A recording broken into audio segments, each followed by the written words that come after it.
Montana Territory, January 1884.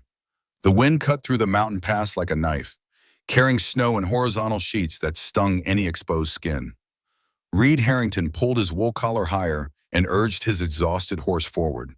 The animal's breath came in white puffs, visible even through the swirling snow. 3 days of hard riding from Helena had left both man and beast near collapse.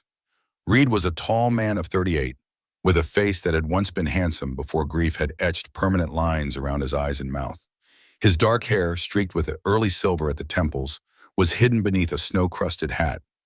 Beneath his heavy coat, he carried a bank draft for $47,000, the proceeds from his latest cattle sale in Chicago, and a deed to a ranch he had never seen. Two Rivers Ranch, $8,000, paid in cash 3 months ago to a man named Harold Wickham. A place far from civilization, far from memories. That's what Reed wanted, what he needed. The howl came first, a long, mournful sound that made his horse skitter sideways. Reed steadied the animal, straining to see through the falling snow. There on the ridge above the trail, shadows moving against whiteness. Wolves. Easy, he murmured to his horse, even as his hand moved to the Winchester rifle in its scabbard.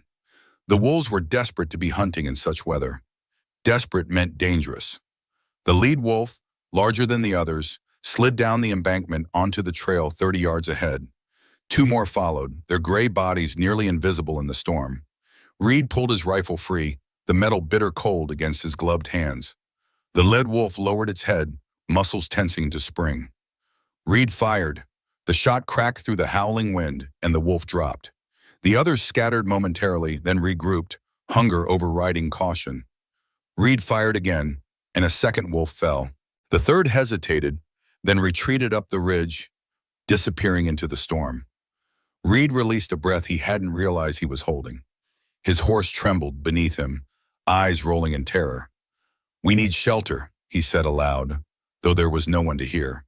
According to his map, Two Rivers Ranch should be just beyond the next ridge. If the map was accurate, if the ranch was still standing, if he could find it in this white blindness. Just as darkness began to settle over the mountains, Reed crested a rise and saw it. A faint yellow light in the distance, steady through the snow. A relief flooded through him. The ranch house. Someone had left a lamp burning in the window. Then realization hit him like a physical blow. No one should be there. He had bought an empty property, no caretaker, no tenant. The ranch should be dark, cold, waiting for its new owner. Reed approached cautiously, noting the cleared path to the door and fresh footprints in the snow. Smoke curled from the chimney, mingling with the scent of pine and something medicinal. His hand moved to the Colt revolver at his hip as he dismounted, tying his horse to a post. The cabin was solidly built of pine logs, chinked against the Montana cold. A barn and smaller outbuildings stood nearby, half hidden in the swirling white. Reed approached the main house, boots crunching through fresh snow. As he neared the door, he heard it, a child's voice speaking softly, then a cough. A deep, wet cough that made his spine stiffen with recognition. He knew that sound. Inside the cabin, 9-year-old Audrey Hamilton sat beside her mother's bed, a cold cloth in her small hands. She pressed it gently against her mother's forehead, the way Dr. Miller had shown her back in Helena before they had to flee. "It's all right, Mama," she whispered, though her mother's eyes remained closed, her breathing shallow and quick. "The snow stopped some. I can get more wood soon." Claire Hamilton's face was pale as the sheets around her cheeks flushed with fever. Blood spotted the handkerchief clutched in her limp hand. 30 years old, though consumption had aged her beyond her years. Once vibrant and strong-willed, the school teacher now seemed as fragile as ice on a spring pond. Audrey had been tending her for weeks, following the routines they'd established since fleeing Helena. Herbal teas brewed from pine needles for vitamin C, steam tents made from blankets to ease her mother's breathing, keeping the fire fed, the cabin warm. The sound of approaching hoofbeats made Audrey freeze. She moved to the window, peering through the frost-edged glass. A rider, a stranger. Fear clutched at her chest. Had they found them? Had Hayes's men finally tracked them down? "Mama," she whispered urgently, "someone's coming." Claire's eyes fluttered open, glassy with fever. "Hide the papers," she managed, before another cough racked her body. Audrey moved quickly, sliding the small packet of documents deeper into the lining of her coat hanging on the wall peg. Then, with determined hands, she reached for her father's old revolver, kept loaded on the high shelf. It was heavy, too big for her small hands, but she knew how to use it. Her father had taught her before the accident that took him. The footsteps on the porch were heavy, purposeful. Audrey positioned herself between her mother's bed and the door, the revolver held in both hands, pointed downward but ready. Her heart hammered against her ribs, but her hands were steady. The door swung open, bringing a blast of cold air and the silhouette of a tall man in a snow-crusted coat. He stepped inside, his face shadowed by his hat brim, then stopped abruptly when he saw Audrey and the gun in her hands. For a long moment, neither moved. Then the man slowly removed his hat, revealing a face weathered by sun and wind, dark eyes that held surprise but not malice. He raised his hands slightly, palms out. "I mean no harm," he said, his voice deep but gentle. "This is my property." Audrey didn't lower the gun. "This is our home," she said, her voice trembling only slightly. "My mama's sick. You can't make us leave." The man's eyes moved past her to the woman on the bed, taking in the situation with a practiced glance. Something in his expression changed, recognition perhaps, or memory. "I'm Reed Harrington," he said quietly. "I bought this ranch 3 months ago." "Please," Audrey whispered, desperation replacing defiance. "Please don't call the law. Mama's too sick to move." Behind Reed, the wind howled, driving snow through the open door. He closed it, shutting out the worst of the cold, and slowly removed his gloves. His movements were deliberate, non-threatening. "What's your name?" he asked. "Audrey Hamilton. That's my mother, Claire." Reed nodded, then gestured toward the gun. "I'd feel better if you'd put that down while we talk." After a moment's hesitation, Audrey lowered the revolver, though she didn't set it aside. Reed removed his heavy coat, hanging it on a peg by the door, then moved closer to the bed. Claire Hamilton's breathing came in short, labored gasps. Without asking permission, he placed a hand on her forehead, frowning at the heat that met his touch. "How long has she been like this?" he asked. "The fever came back 3 days ago," Audrey answered. "It was better before that." Reed recognized the signs of advanced consumption. He had seen it too many times during the war as a stretcher bearer for the Union Army. He knew enough to recognize that Claire Hamilton was balanced on the knife's edge between life and death. Claire Hamilton was balanced on the knife's edge. "She needs a doctor," he said, straightening. "Can't afford one." Audrey's voice cracked. "We used the last of our money to get here." Reed studied the girl, noting the determined set of her jaw, the protective stance, the exhaustion in her young eyes. Something about her reminded him of his son Thomas, the same stubborn bravery in the face of impossible odds. The memory sent a familiar ache through his chest. "How long have you been here?" he asked, softening his tone. 3 weeks. Audrey lifted her chin slightly. "But we're not thieves, found the place empty, the door unlocked." Mama couldn't walk any further. Reed's eyes traveled around the cabin. Someone, the girl most likely, had scrubbed the floor clean and mended the chinking between the logs. Dried herbs hung from the rafters, and the small table had been polished to a shine. On the wall near the window hung a brass surveyor's chain, gleaming in the firelight. His father's chain, the one he'd left in the barn during his last visit. "That chain," he said, nodding toward it. "You found it?" Audrey followed his gaze and nodded. "In the barn. It was all dusty.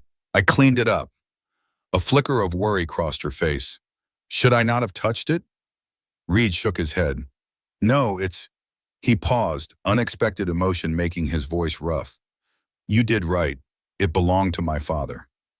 The chain had been Victor Harrington's pride, a precision instrument used to measure land boundaries for the Northwestern Railroad, until the Granite Creek Bridge collapse, until 17 men died, until his father was accused of falsifying surveys that led to faulty construction, until shame drove Victor Harrington to put a bullet through his heart, leaving behind only a letter proclaiming his innocence and naming Theodore Hayes as the man who had framed him. Reed had changed his surname to his mother's maiden name afterward, trying to escape the shadow of scandal. It hadn't helped. The memories followed him anyway. Claire coughed again, the sound wet and rattling. Audrey immediately moved to her side, helping her sip water from a tin cup. The tenderness in the gesture made Reed's decision for him. "I'm going for the doctor," he said, reaching for his coat. "Keep her warm. I'll be back as soon as I can." Audrey looked up, surprise and suspicion warring in her expression. "Why would you help us?" Reed paused, one arm in his coat sleeve. Why indeed? These strangers were squatting on his property. By all rights, he should evict them, or at minimum, report them to the local sheriff. Instead, he found himself reaching for his hat, preparing to ride back into the storm he'd just escaped. "Because your mother needs help," he said simply, "and I can provide it." The truth was more complicated. Perhaps it was the memory of Thomas, who had died of scarlet fever while Reed was away selling cattle. Perhaps it was the way Audrey stood guard over her mother, fierce as a wolf cub. Or perhaps it was the surveyor's chain, hung with care by small hands, that couldn't have known its significance but recognized its value nonetheless. Reed mounted his tired horse and pointed it toward town. The wind had shifted, no longer driving snow directly into his face, but the cold was bone deep. The nearest settlement, Granite Creek, was an hour's ride in good weather. In this storm, it might take twice as long. His thoughts turned to the woman lying in his bed, fighting for each breath. Claire Hamilton. A schoolteacher, Audrey had said. What was she running from? Who had driven her to seek refuge in an abandoned cabin in the dead of winter? Questions for later, if she survived. Dr. Emmett Walker was in his surgery when Reed pushed through the door, bringing a swirl of snow and the smell of cold. The doctor, a man of 67 with a beard more white than gray, looked up from the medical text he was reading. "You're either desperate or foolish to be out on a night like this," he observed, closing his book. "Perhaps both," Reed answered. "There's a woman at Two Rivers Ranch with consumption. Bad. Her daughter's been caring for her, but she needs proper medical attention." Dr. Walker's bushy eyebrows rose. Two Rivers. Thought that place was abandoned since old Wickham sold out. "I bought it 3 months ago," Reed explained. "Just arrived to find them there. Squatters, technically, but the woman won't last the night without help." The doctor studied him for a moment, then nodded, reaching for his medical bag. "Give me the details while I gather supplies." Reed described Claire's symptoms as Dr. Walker collected medicines, instruments, and bandages. The old doctor listened with professional detachment, but his movements grew increasingly urgent. "Fever with consumption is a bad sign," he muttered. "How old is the child?" 9, maybe 10. Dr. Walker shook his head. "Too young to lose a mother. Too young to have seen what she's seen, I'd wager." He paused, fixing Reed with a penetrating stare. "Treatment won't be cheap. Carbolic acid protocol, steam treatments, specialized nutrition, $200 up front." $200 was 8 months' wages for a working man. Reed pulled the bills from his coat without hesitation. "Will that be enough?" "For medicine, yes, but not for guarantees. Consumption doesn't bargain, Mr. Harrington." The ride back was slower, accommodating Dr. Walker's old bones and the heavy medical supplies. By the time they reached Two Rivers, the storm had intensified again, the world reduced to a howling whiteness. Inside, they found Audrey stoking the fire, her small face taut with worry. Dr. Walker wasted no time. He knelt beside Claire's bed, pressed his fingers to her wrist, and counted her pulse against his pocket watch. "Mrs. Hamilton," he said loudly, trying to rouse her. "I'm Dr. Walker. I need to examine you." Claire's eyes fluttered open, unfocused at first, then clearing slightly. "Audrey?" she whispered. "I'm here, Mama," the girl said, moving to take her mother's hand. "I've brought help," Reed said from the doorway, still stamping snow from his boots. Claire turned her head toward his voice, confusion in her fever-bright eyes. "Who?" "Reed Harrington, ma'am. This is my ranch, but that doesn't matter now. What matters is getting you well." For the next hour, Reed and Audrey watched Dr. Walker work. The old physician erected a steam tent over the bed, mixed carbolic acid with water, and administered medicines with the calm efficiency of a man who had fought death too many times to be hurried by its presence. He gave clear instructions to Audrey, speaking to her not as a child but as a caregiver whose assistance he valued. Finally, Dr. Walker closed his bag with a soft click and gestured Reed outside. The cold hit like a fist after the warmth of the cabin. 3 months, the doctor said without preamble. "Maybe 6 if the Lord's merciful and we keep her warm." Consumption's a cruel disease, Harrington. It gives hope before it takes it away. Reed's jaw tightened. What does she need? Medicine twice a day, steam treatments, rest, no stress. Dr. Walker paused. And hope, if you've got any to spare. Through the window, Reed could see Audrey sitting beside her mother, holding her hand. The girl's lips moved, either talking or praying. The sight sent an uncomfortable tightness through his chest. I'll take care of it, he said firmly. Dr. Walker studied him. That's mighty charitable for a man who just found squatters on his property. Maybe the town will talk. Let them. The doctor mounted his horse, then paused. You have children, Harrington? The question landed like a blade. Had a son, Thomas, died 4 years back. Dr. Walker nodded slowly, understanding passing between them without more words needed. He turned his horse toward town, and Reed watched him disappear into the falling snow. When Reed went back inside, Audrey was at the window, staring out at something beyond the fence line. Her whole body had gone rigid. What is it? He asked, moving to stand beside her. She pointed. Out past the corral, barely visible through the snow, a rider sat motionless on a dark horse, watching the cabin. He's been coming around, Audrey whispered, watching us. I thought it might be you at first, but he keeps his distance. The rider turned his horse and disappeared into the whiteness, but not before Reed caught a glimpse of a long coat and the gleam of what might have been field glasses.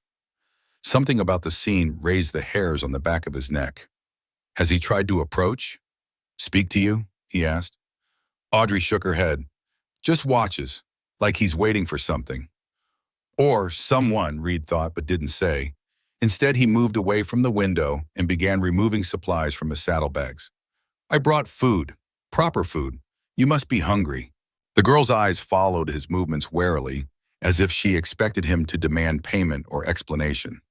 When he said nothing more, simply began preparing a simple meal of salt pork and beans, she finally spoke. Why are you helping us? Really? Reed considered the question as he worked.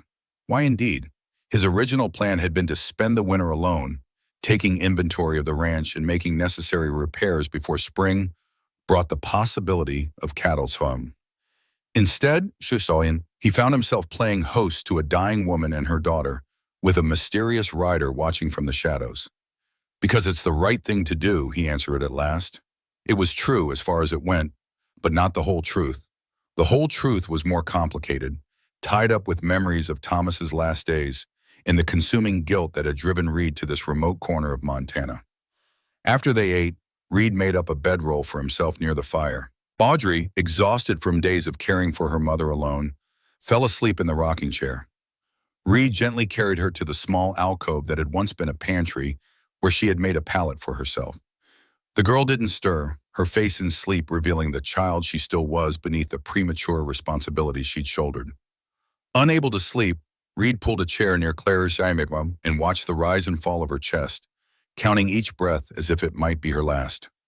In the stillness of the cabin, with only the crack of the fire and the woman's labored breathing breaking the silence, he had too much time to think. He found himself staring at the surveyor's chain on the wall. It gleamed in the firelight, each brass link a reminder of his father's pride in his work. Victor Harrington had been a man of precision, of exactitude. The idea that he would falsify measurements was as absurd as suggesting he would suddenly begin speaking Chinese.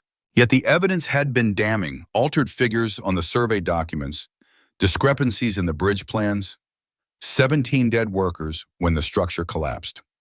Theodore Hayes, owner of Northwestern Railroad, had publicly denounced Victor, presenting the evidence to the territorial court with sorrowful regret for trusting a man who betrayed that trust so grievously. 3 weeks later, Victor Harrington was dead, his reputation destroyed. 6 months after that, Theodore's son Randall took over the expanded railway operations, now stretching into newly opened territories. The Hayes empire had grown fat on government contracts, while the Harrington name became synonymous with fatal negligence. Reed had been 24 then, just back from the war, too broken by what he'd seen to properly defend his father's memory. Instead, he'd changed his name and left Montana, reinventing himself as a cattle broker in Chicago. It was there he'd met Catherine, sweet and steady, who had given him Thomas and a reason to believe in happiness again. Until the fire. until he'd returned from a cattle drive to find his home in ashes, his wife and son buried. Until he'd realized that distance didn't heal some wounds, it only allowed them to fester in silence. So he had returned to Montana, to the land his father had once surveyed, purchasing Two Rivers Ranch as a form of penance or reclamation. He wasn't sure which. And now here he sat, watching over a stranger whose fight for breath reminded him too much of Thomas's final days. Claire stirred, her eyes opening. For a moment they seemed clear of fever, focusing on Reed with confused recognition. "You're not the man who's been watching the house," she whispered. Reed leaned forward. "No, I'm Reed Harrington. This is my ranch." "Harrington," she repeated, a flicker of something, recognition, crossing her face. "I know that name." Before Reed could respond, she slipped back into fevered sleep, leaving him to wonder what a schoolteacher from Helena might know about a disgraced surveyor 14 years dead. Morning brought a temporary break in the storm. Reed fed and watered the horses, then spent an hour chopping firewood, working out his restlessness with each swing of the axe. The mysterious rider had not returned, but Reed kept his rifle close and his eyes on the tree line. Inside, he found Audrey administering her mother's medicine with careful precision, following Dr. Walker's instructions to the letter. "You're good at that," he observed. Audrey shrugged. "Had lots of practice. Mama's been sick almost a year now." "And before that, she was a teacher, you said?" The girl nodded. "In Helena, at Westside School. She taught the little ones." Reed moved to the stove, heating water for coffee. "And your father?" A shadow passed over Audrey's face. "Died in a mining accident 2 years ago. He was a foreman at the Granite Creek mine." "I'm sorry." Reed hesitated, then asked, "Why did you leave Helena?" Audrey's expression closed like a shuttered window. "Had to," was all she said. Reed didn't press. Instead, he busied himself with breakfast preparations, giving the girl space. As he worked, he noticed a folded newspaper beneath a stack of dishes on the sideboard. Curious, he pulled it free, noting the date, June 18, 1883, 6 months ago. The Helena Tribune's headline caught his eye. "Land fraud investigation stalls as key witness disappears." Beneath it, a smaller subheading read, "Local teacher Claire Hamilton and daughter missing after law office fire." Reed's pulse quickened. He skimmed the article, which detailed allegations of land fraud against prominent railway interests, and mentioned that Claire Hamilton, who had provided crucial documents to attorney James Lloyd, had vanished the night Lloyd's office burned to the ground. The article quoted railroad representatives calling the allegations baseless slander from disgruntled competitors. The final paragraph mentioned that territorial investigators were eager to speak with Mrs. Hamilton, who was not considered a suspect but a vital witness in ongoing fraud investigations. Reed folded the paper and replaced it, his mind working through the implications. Claire Hamilton wasn't just a school teacher with consumption. She was a witness in a fraud case involving railway interests, almost certainly Hayes Pacific, given the timing and circumstances. She hadn't just fled Helena because of her illness. She was running from something or someone connected to Hayes. The mysterious rider watching the cabin took on new significance. Reed glanced at Audrey, who was adjusting the steam tent over her mother's bed. The girl had been carrying this burden alone, caring for her dying mother while keeping watch for pursuers. No wonder she handled a revolver with such grim competence. No wonder she regarded Reed's help with suspicion. They were hiding, and now he was complicit in their concealment. The rational decision would be to distance himself immediately, inform the territorial marshal of Claire Hamilton's whereabouts, and remove himself from what was clearly a dangerous situation. Hayes Pacific was not an enemy a solitary rancher should make, especially one with Reed's complicated history with the Hayes family. And yet, as he watched Audrey tenderly wipe her mother's forehead with a cool cloth, Reed found himself making a different calculation. These two had suffered enough. Whatever Claire knew, whatever evidence she possessed against Hayes, she had paid a terrible price for it, and her daughter was paying still. Reed made a decision. He would protect them from Hayes, from the mysterious rider, from the consumption slowly taking Claire's life. Not because it was the prudent choice, but because it was the right one. And perhaps, in some small way, it might begin to balance the scales his father's death had left so unevenly weighted. The day passed quietly, with Reed tending to essential ranch tasks while Audrey cared for her mother. By evening, Claire's fever had decreased slightly, allowing her more lucid periods. During one such moment, Reed brought her broth, helping her sit up to sip it. "Thank you," she said, her voice weak but clear, "for taking us in, for the doctor." "It's nothing," Reed replied, uncomfortable with gratitude he wasn't sure he deserved. Claire studied him with intelligent eyes. "Few men would see it that way. You didn't have to help us. You needed help. That's reason enough." A ghost of a smile touched her pale lips. "A simple philosophy, rare in my experience." She handed him the empty cup. "Audrey tells me you're Reed Harrington. Any relation to Victor Harrington, the surveyor?" The question caught him off guard. "My father," he admitted after a moment, "though I haven't used that name in years. How do you know it?" Claire's eyes drifted to the surveyor's chain on the wall. "I came across it in some old records, in Helena." A coughing fit interrupted her, and Reed helped her lie back down. "Rest," he said. "Questions can wait." But later, as he sat by the fire cleaning his rifle, Reed found himself wondering exactly what records Claire Hamilton had been accessing in Helena, and why his father's name had been among them. Coincidence seemed increasingly unlikely. Outside, the wind picked up again, driving snow against the windows. The storm wasn't finished with them yet. Reed added wood to the fire, preparing for another cold night. "Mr. Harrington?" Audrey's small voice came from the pantry doorway. She stood in her nightgown, a patchwork quilt wrapped around her shoulders. "Is Mama going to die?" The directness of the question struck Reed like a physical blow. He set aside his rifle and gestured for her to join him by the fire.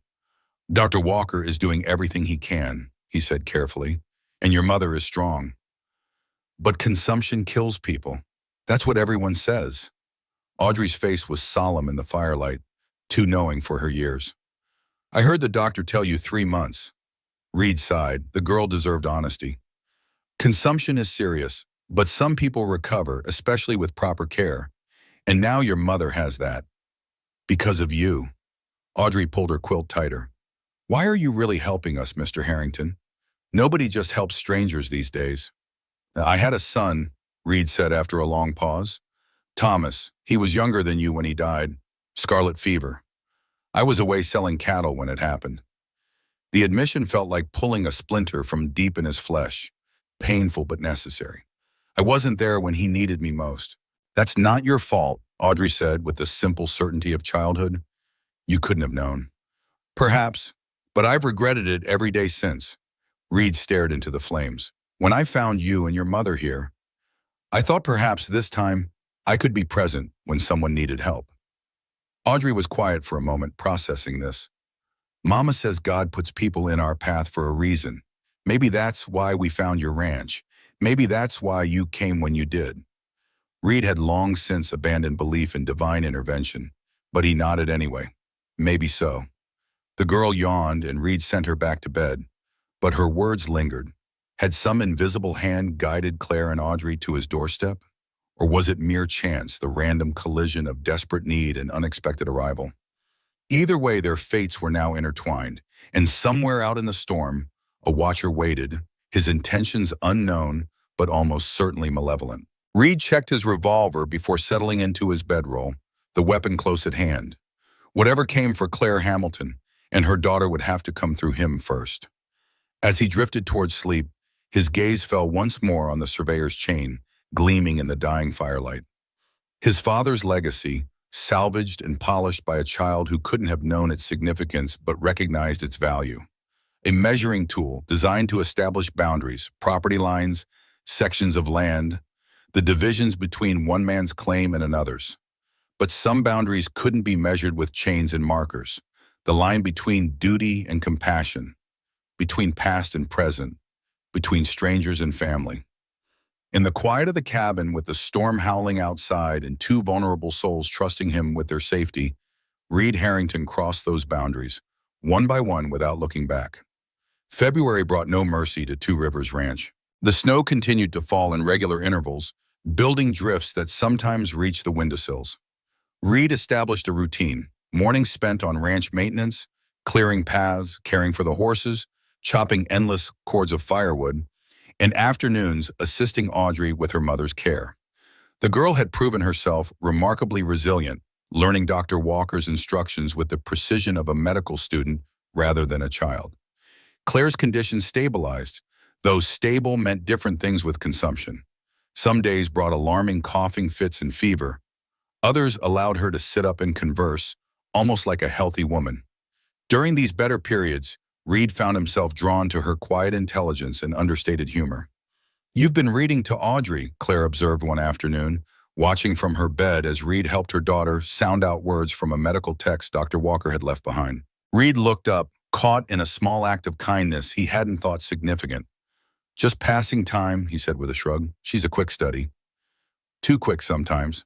Claire's smile was tinged with melancholy. "She's had to grow up too fast."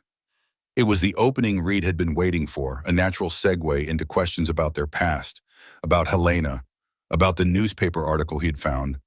But something in Claire's expression, a fragility beneath her composure, made him hesitate. Her strength was still too tenuous to withstand an interrogation, however gently framed. "She's a remarkable child," he said instead. "You've raised her well."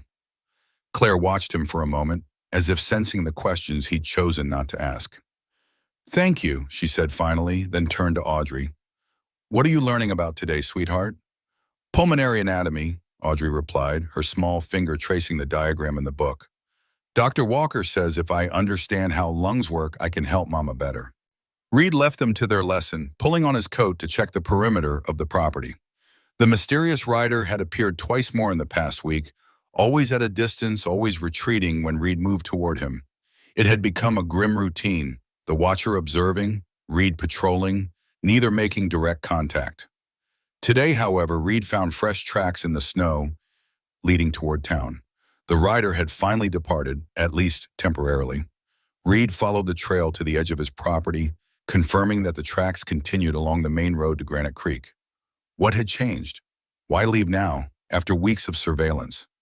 The answer came that evening in the form of a knock on the cabin door. Reed motioned for Audrey to stay with her mother and approached cautiously, rifle in hand. "Who's there?" he called. "Dr. Walker," came the muffled reply. "And news from town." Reed opened the door to find the old physician stamping snow from his boots. Behind him stood a younger man Reed didn't recognize. Tall, well-dressed in a wool overcoat, too fine for ranch work, with a smooth, calculated face that immediately put Reed on guard. "Evening, Harrington," Dr. Walker said, his expression unusually grave. "This gentleman insisted on accompanying me. Says he has business with you." The stranger stepped forward, extending a gloved hand. "Randall Hayes, Hayes Pacific Railway. I believe we have matters to discuss." The name hit Reed like a physical blow. Hayes, Theodore Hayes' son, the man whose father had destroyed Victor Harrington's reputation and driven him to suicide. The owner of the railway company that Claire Hamilton had apparently fled. Reed kept his face carefully neutral as he shook Hayes' hand, the gesture mechanical. "What business would that be?" Hayes smiled thinly. "Property business. May we come in? It's rather cold for doorway conversations." Reed hesitated, acutely aware of Claire and Audrey just behind the bedroom curtain. If Hayes recognized Claire, but refusing entry would only arouse suspicion. "Of course," Reed said, standing aside. "Doctor, your timing is fortunate. Mrs. Hamilton could use your attention." Dr. Walker nodded, understanding Reed's intent, and moved immediately to the partitioned area where Claire lay. Hayes watched this exchange with interest. "You have boarders?" he asked, removing his gloves. "A sick woman and her daughter," Reed replied, offering no further explanation. "Coffee?" "Please." Reed busied himself at the stove, his mind racing. Hayes's presence could not be coincidental. Had the mysterious rider been reporting to him? Did he know Claire was here, or was this truly about property, as he claimed? Hayes settled himself at the small table, surveying the cabin with the calculating gaze of a man assessing value. His eyes lingered briefly on the surveyor's chain hanging on the wall, but he made no comment. "I'll be direct, Mr. Harrington," Hayes said as Reed placed a cup of coffee before him. "I believe there's been a misunderstanding regarding ownership of this ranch." "No misunderstanding," Reed countered, taking the seat opposite Hayes. "I purchased 2 Rivers from Harold Wickham 3 months ago. I have the deed." "Ah, but therein lies our problem. Hayes reached into his coat and withdrew a folded document. You see, I purchased this same property from the Territorial Land Office in May of 1881, 2 years before Wickham allegedly sold it to you. He unfolded the paper with deliberate slowness, smoothing it on the table between them. It appeared official, the same format as Reed's own deed, with the territorial seal stamped in the corner. If you owned it since '81, Reed said carefully, why didn't you say something when Wickham sold it to me? Wasn't aware he'd done it until recently, Hayes replied smoothly. I've been developing railway lines in Wyoming. I only returned to Montana last month and discovered this complication.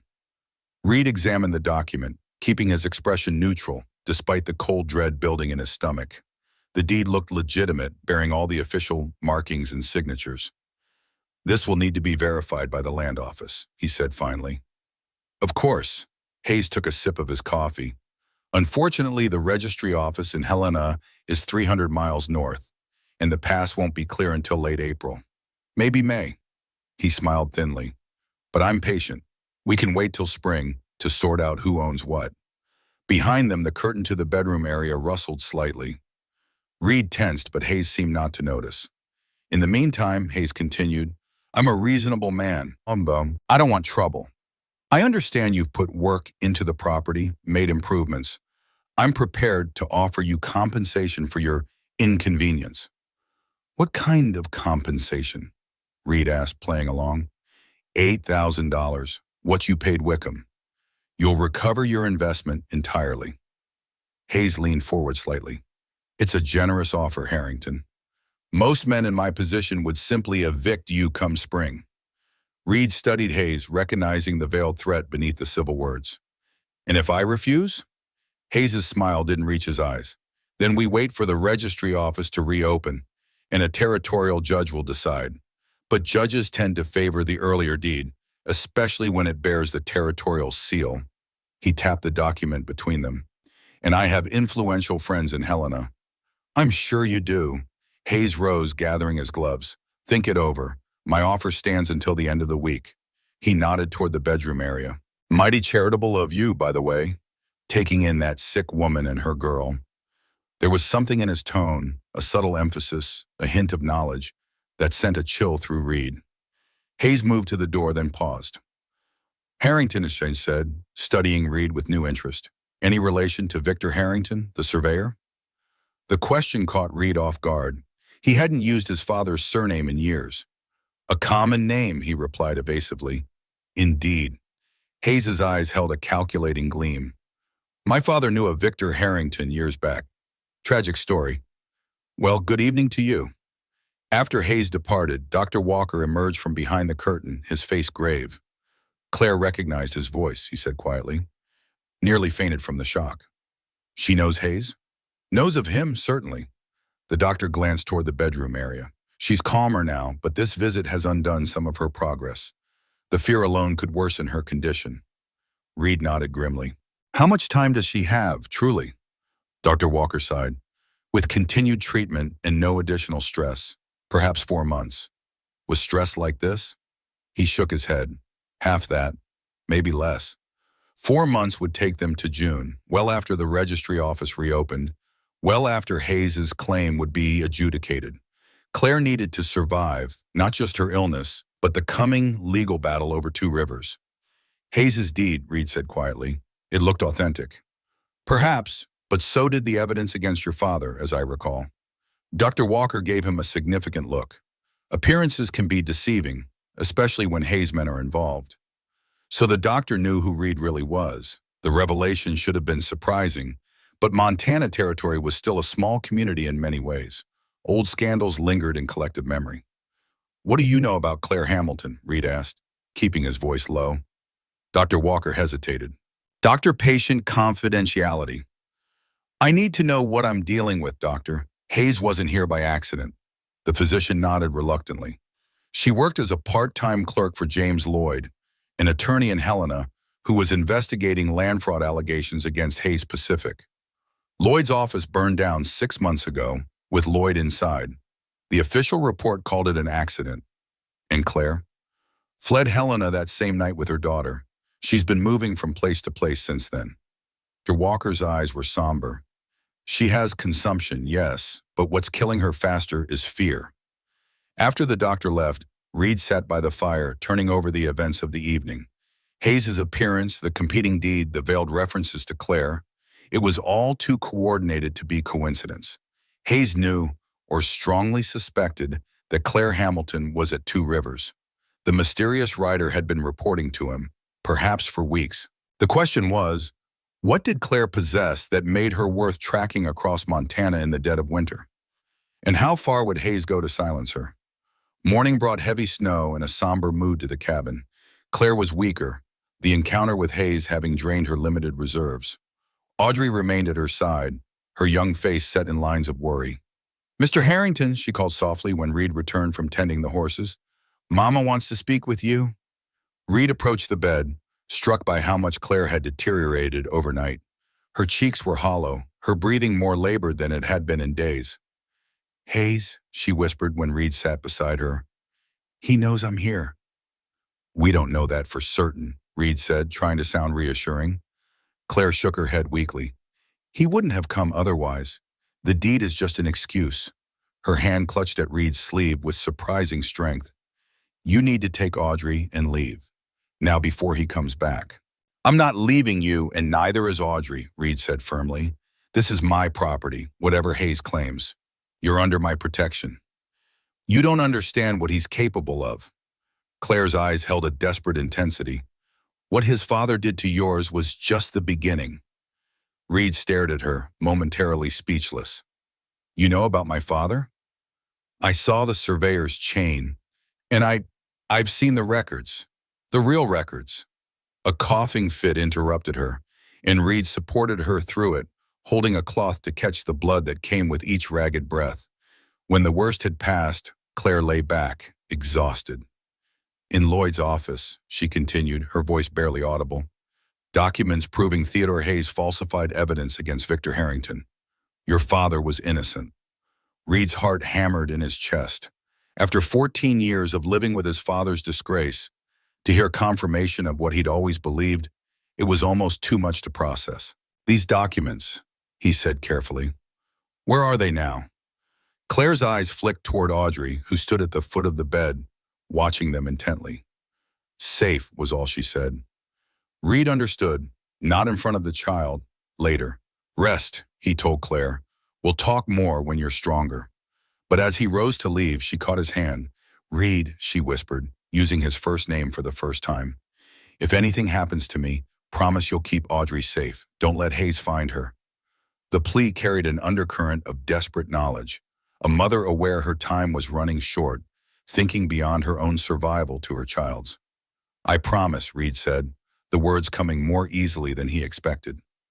"Nothing will happen to Audrey, not while I'm alive." The oath seemed to ease some of Claire's anxiety. She closed her eyes, her breathing eventually settling into the shallow rhythm of sleep. Reed moved away, gesturing for Audrey to follow him to the main room. "Your mother needs rest," he said quietly. "I'm going into town. Is there anything you need?" Audrey studied him with eyes too old for her face. "Are you coming back?" The question caught Reed off guard. "Of course I am. Why would you think otherwise?" "People leave," she said simply, "especially when things get dangerous." Reed knelt to her level, meeting her gaze directly.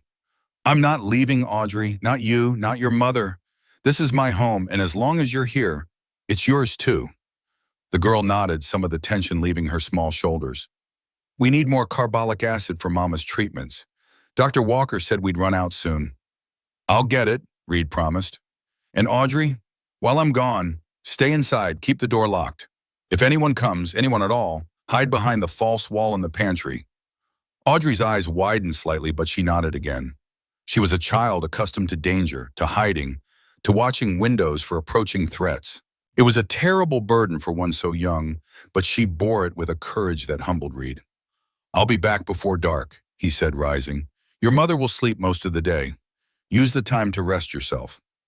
The ride to Granite Creek took longer than usual, the trail half buried under fresh snow.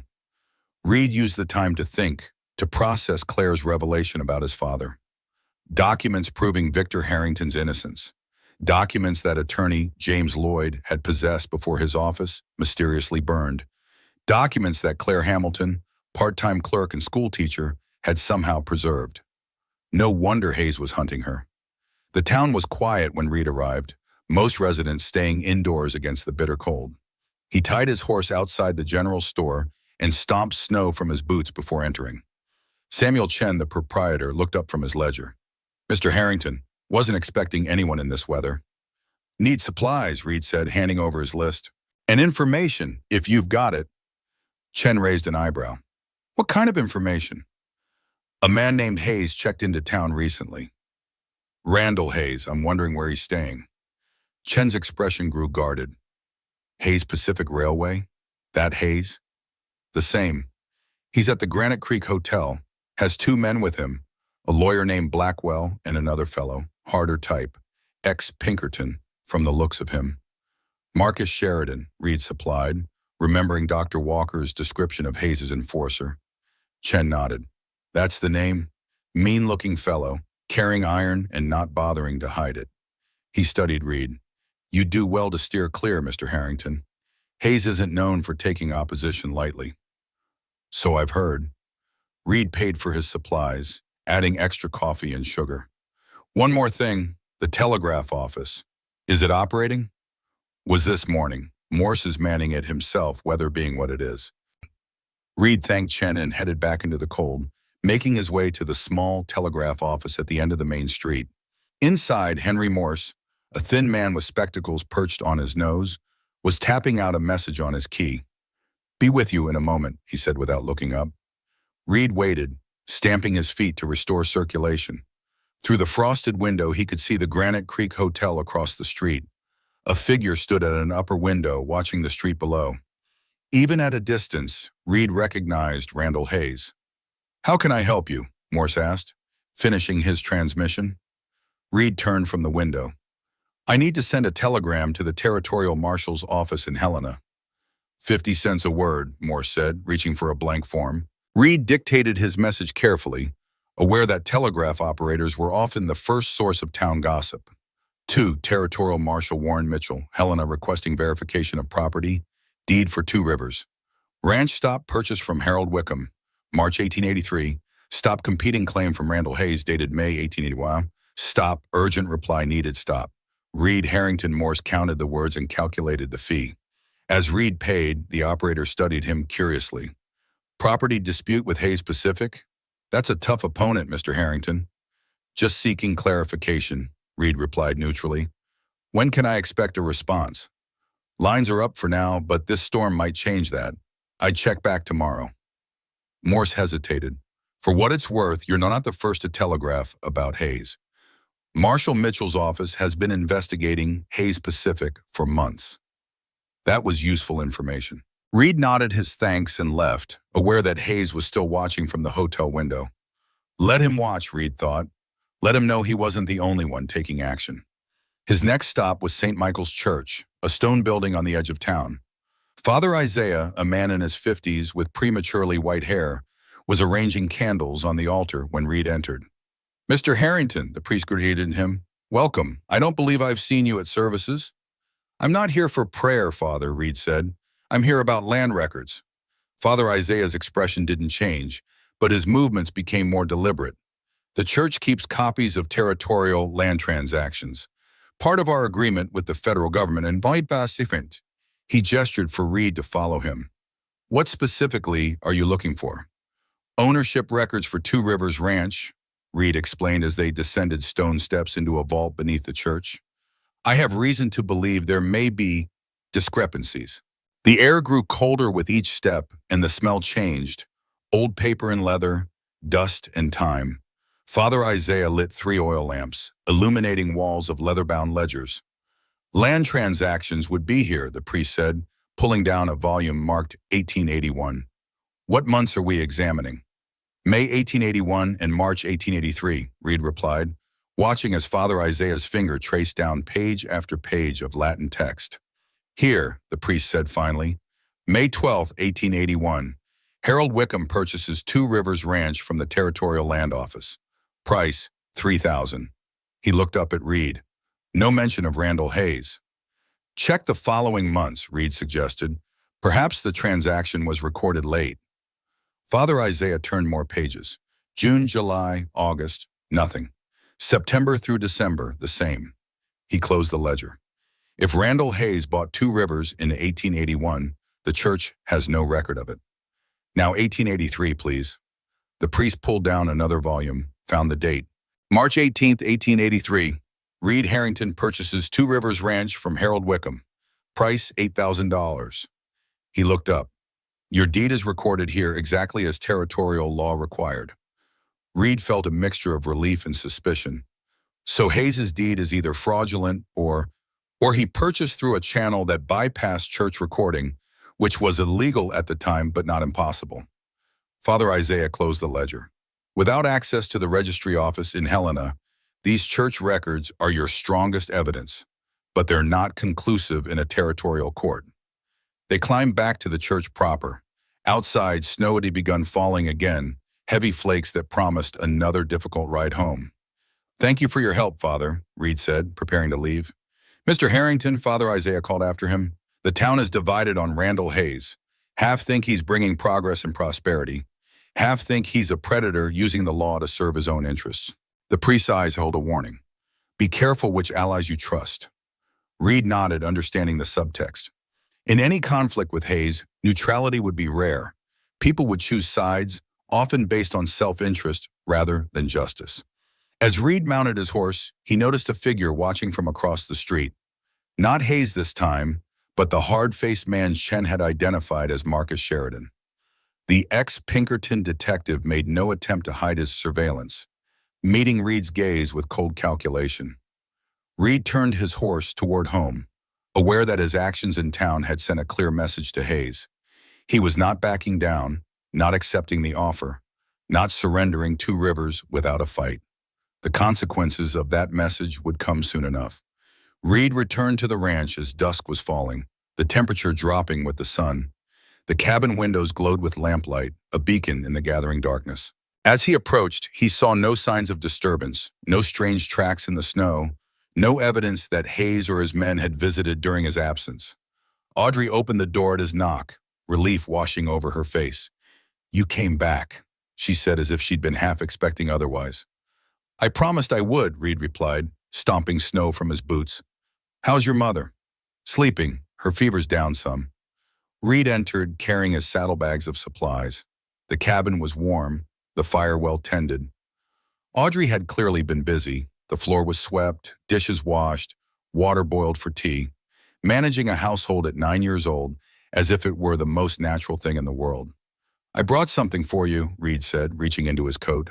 He withdrew a small book, a primer of basic Latin that he'd found at the general store. Dr. Walker mentioned you've been interested in the medical terms. Thought this might help. Audrey took the book with reverent hands, her fingers tracing the embossed title. Thank you, she whispered, clutching it to her chest. It was perhaps the first gift she'd received in a very long time. Reed felt a tightness in his throat, unexpectedly moved by her reaction to such a simple offering. You're welcome, he managed. Now let's see about dinner. They worked together preparing a simple meal, Audrey setting the table while Reed heated stew. It was a domestic scene that would have seemed impossible just weeks ago, the lonely rancher and the wary child finding a rhythm of coexistence that bordered on comfortable. After they ate, Reed checked on Claire. She was awake but weak, her eyes following him as he entered. You went to town, she said. It wasn't a question. Yes, he sat beside her, keeping his voice low. I checked the church records. Hayes's claim doesn't appear in them. Claire nodded, unsurprised. The deed is forged, like everything else connected to Hayes. You said you had documents, Reed prompted gently. Evidence about my father. Claire's eyes flicked to the doorway, where Audrey might be listening. Not here, she whispered. Not now. Claire, I need to know what we're dealing with. Hayes isn't going to wait forever. She studied him for a long moment, then nodded slightly. Tonight, after Audrey's asleep. Reed didn't press further. He administered Claire's evening medicine, helped her drink some broth, and left her to rest. In the main room, he found Audrey already absorbed in her new book, sounding out Latin terms by the firelight. You should sleep, he told her gently. It's been a long day. Just a few more pages, she pleaded, reminding him so much of Thomas that it hurt. 3 more, he conceded, then bed. Audrey smiled, a rare, genuine smile that transformed her serious face into that of a normal child, if only for a moment. Thank you, Mr. Harrington. Reed, he said impulsively. You can call me Reed.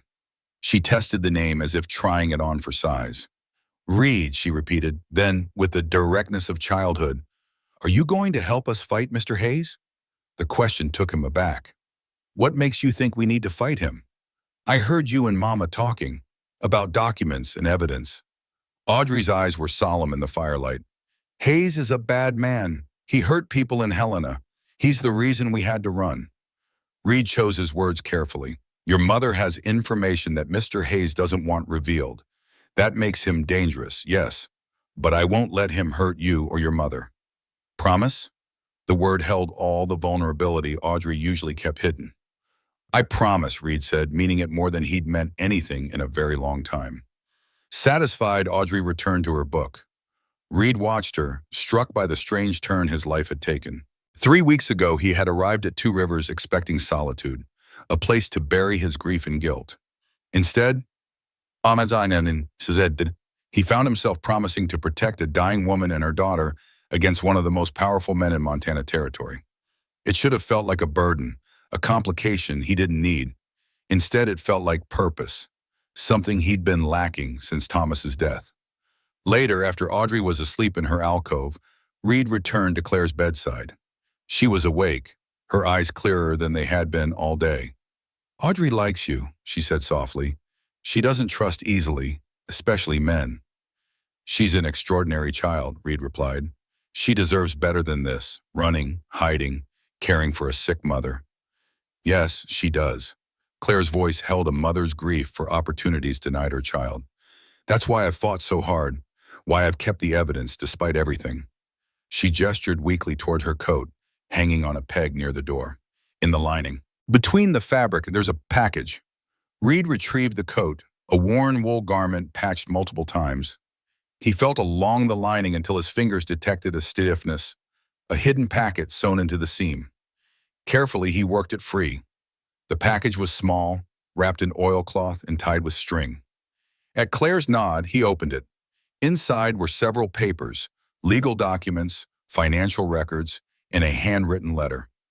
Reed spread them on the bed, examining each by lamplight.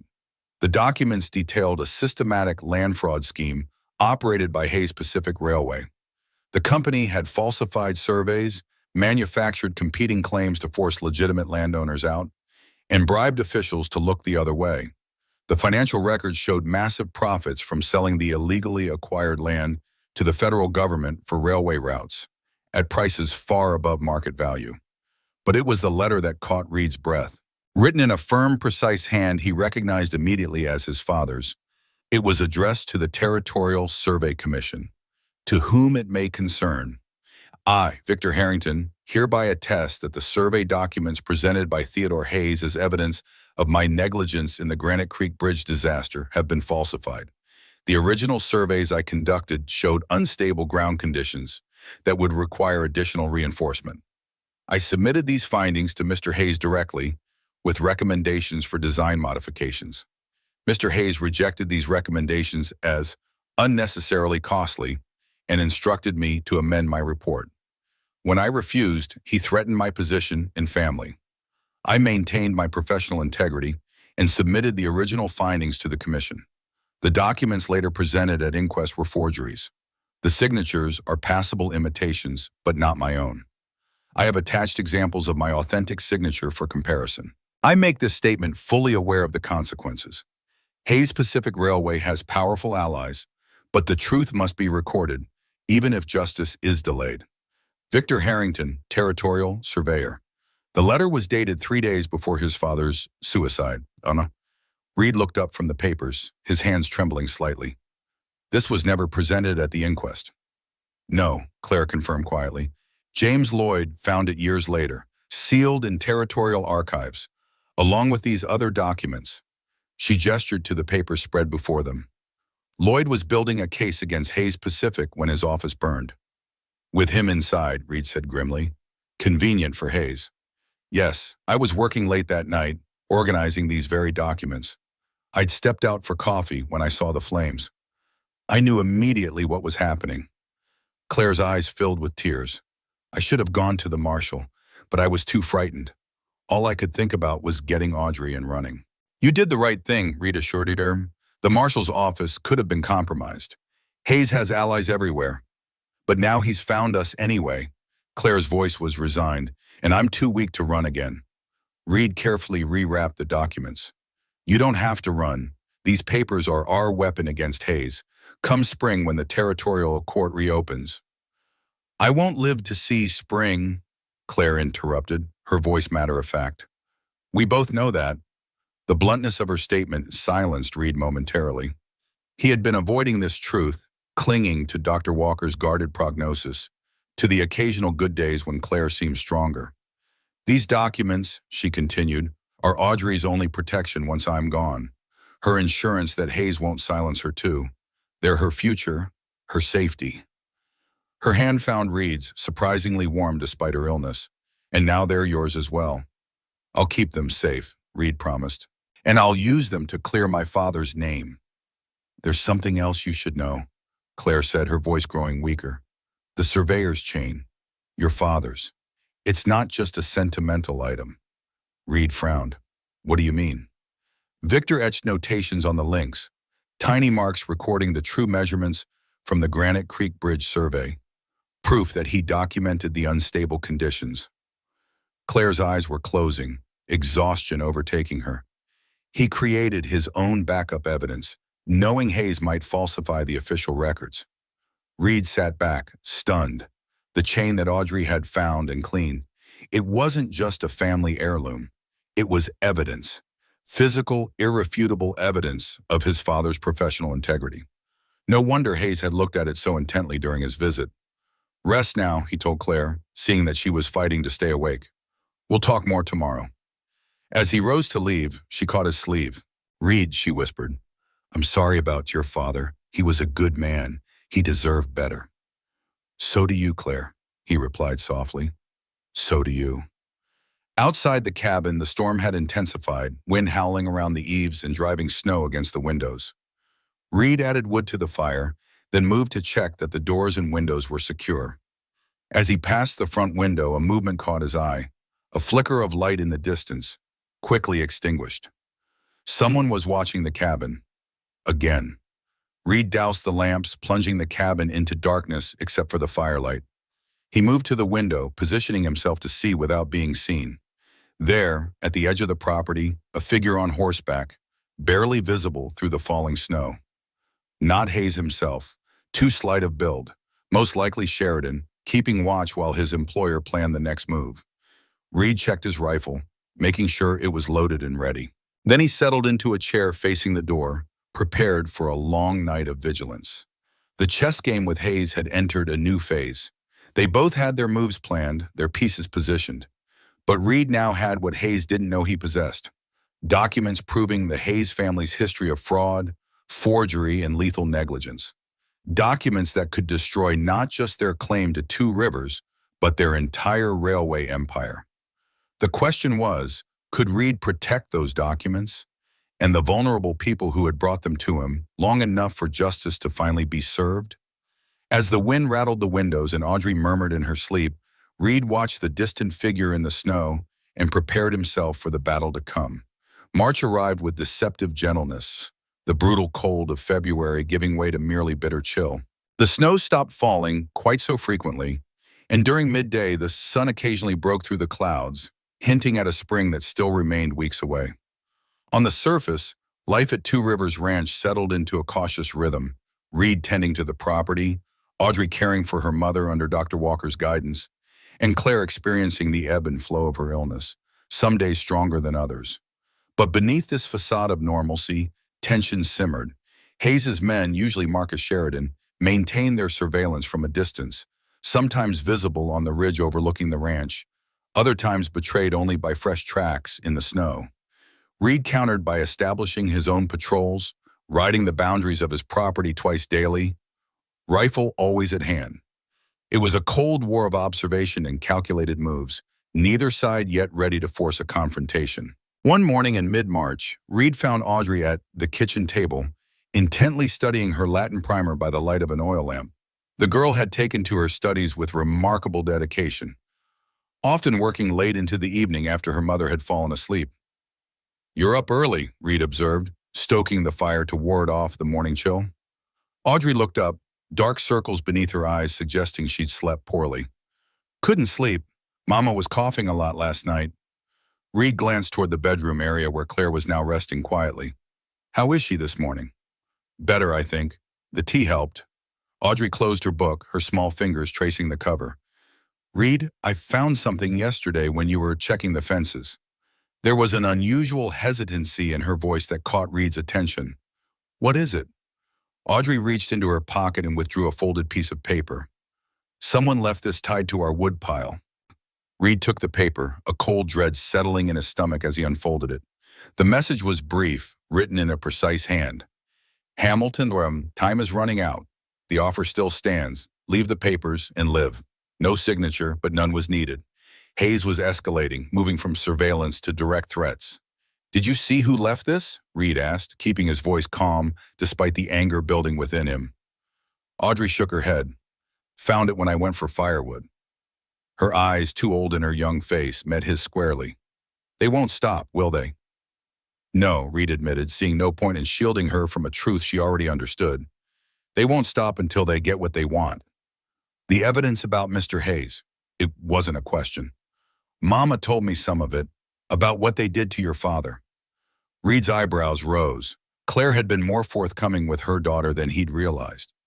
"When did she tell you this?" "Last night, during a bad spell."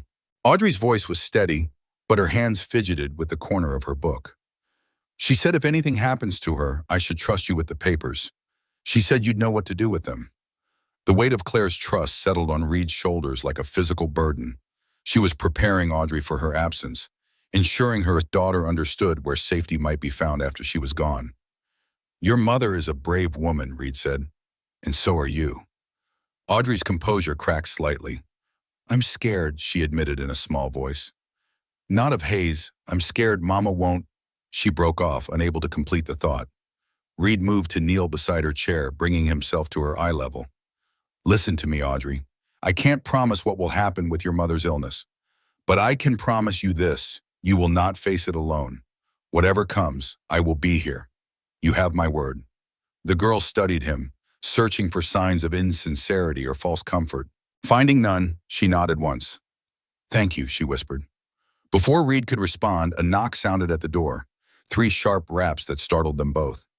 Reed motioned for Audrey to stay quiet as he moved to the window, peering cautiously through the frost-edged glass.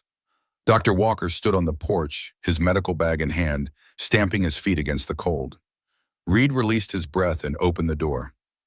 "Doctor," he greeted, ushering the old physician inside. "We weren't expecting you until tomorrow." "Thought I'd best come early," Dr. Walker replied, removing his snow-crusted hat. "Town's buzzing with news you should hear." His eyes landed on the threatening note still in Reed's hand. "Though perhaps you're already aware of developments." "Hayes is making threats," Reed confirmed, handing him the note. "Left this at our woodpile."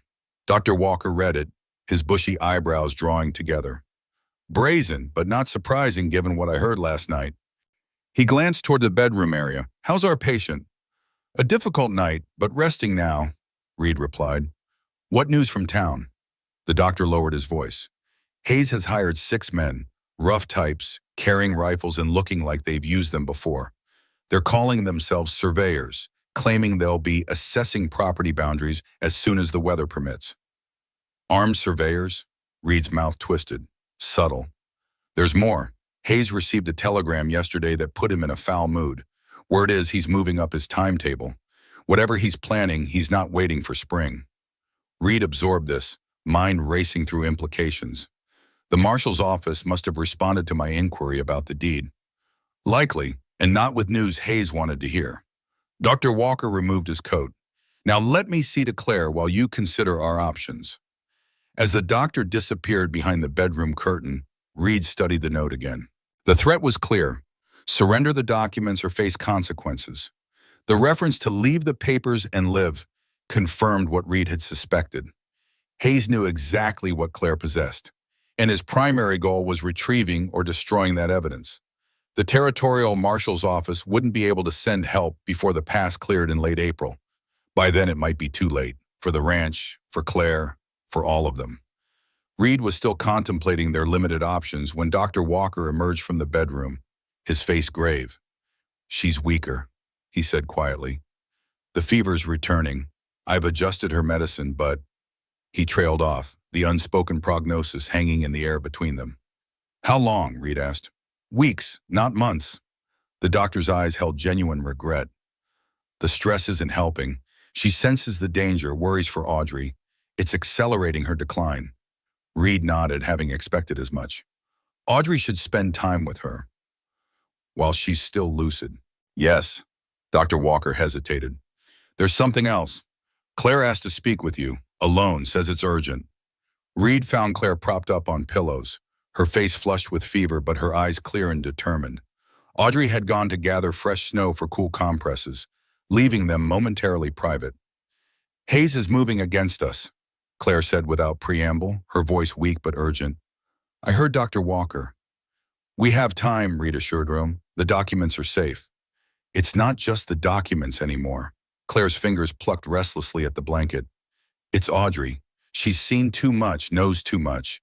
Once I'm gone, Hayes will consider her a loose end." The bluntness of her assessment chilled Reed. "I won't let him near her." "You might not have a choice." Claire's eyes locked with his. "There's a place, a cabin near Bitterroot Falls. My brother Owen lives there. He was a marshal before he lost his leg at Missionary Ridge. Still has connections, still has his wits about him." She pressed a small key into Reed's palm. "This opens a strongbox under his floorboards. Documents go there, and Audrey." "You want me to send Audrey away?" Reed clarified, surprised. "I want you to take her there yourself, soon." Before— A coughing fit interrupted her, and Reed supported her through it, alarmed by the fresh blood that stained her handkerchief. When she could speak again, Claire's voice was fainter but no less determined. "Hayes won't expect it. He's watching the roads to town, to Helena, not west toward Bitterroot." "I can't leave you alone," Reed protested. Claire's laugh was a hollow sound.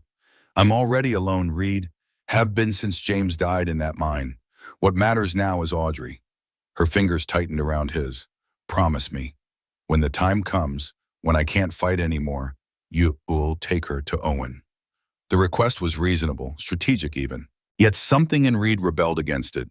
The idea of separating, of fragmenting the fragile unity they'd built at Two Rivers. "I promise," he said finally, "but not yet. Not while you still have fight left in you." Claire's smile was ghostly. "Not long now," she whispered. "Not long at all." 2 days later, Reed was repairing a broken shutter when he spotted dust on the horizon, multiple riders approaching from the direction of Granite Creek. He dropped his tools and hurried inside, where Audrey was reading to her mother. "Company coming," he said tersely. "At least 4 riders, likely Hayes and his men." Claire struggled to sit up, alarm in her fevered eyes. "The papers." "Already hidden," Reed assured her. After receiving the threatening note, he had relocated the documents to a hollow space beneath a floorboard in the barn, concealed beneath a heavy grain bin. "Audrey, stay with your mother. No matter what happens, no matter what you hear, don't come out until I call for you." The girl nodded, her face pale but resolute. She moved to close the bedroom curtains as Reed retrieved his rifle from beside the door. He checked that it was loaded, then positioned himself on the porch, rifle held casually but visibly across his lap as he settled into a chair. The riders approached slowly, deliberately. 4 men on horseback, with Randall Hayes in the lead. Behind him rode Marcus Sheridan, Edward Blackwell, and a 4th man Reed didn't recognize, burlier than the others with a shotgun resting across his saddle. They stopped 20 yards from the porch, close enough for conversation but maintaining a cautious distance from Reed's rifle. Hayes lifted a hand in greeting, as if this were a social call rather than an armed confrontation. "Afternoon, Harrington," he called. "Thought we might continue our property discussion." "Nothing to discuss," Reed replied evenly. "My deed is legitimate. The registry office will confirm it when the pass clears." Hayes smiled thinly. About that, I received an interesting telegram from Helena yesterday. Seems there's some confusion about the Two Rivers deed. Conflicting records, they say. He leaned forward in his saddle.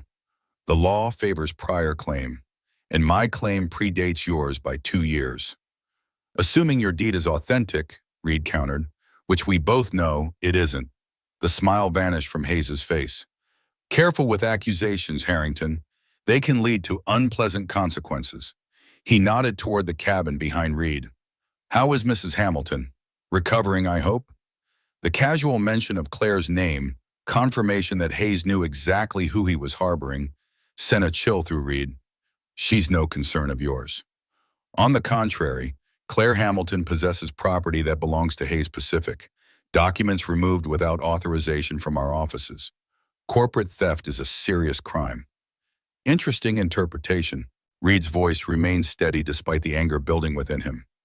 I'd call those documents evidence of crimes committed by Hayes Pacific, including fraud, bribery, and possibly murder. Hayes's expression didn't change, but his posture stiffened slightly. I'm a reasonable man, Harrington. I've made a fair offer for this property. I'm even willing to overlook the matter of the stolen documents, provided they're returned immediately. His eyes hardened. But my patience has limits. So does mine, Reed replied. You've made your position clear. Now I suggest you leave my property before I exercise my rights as a landowner against trespassers.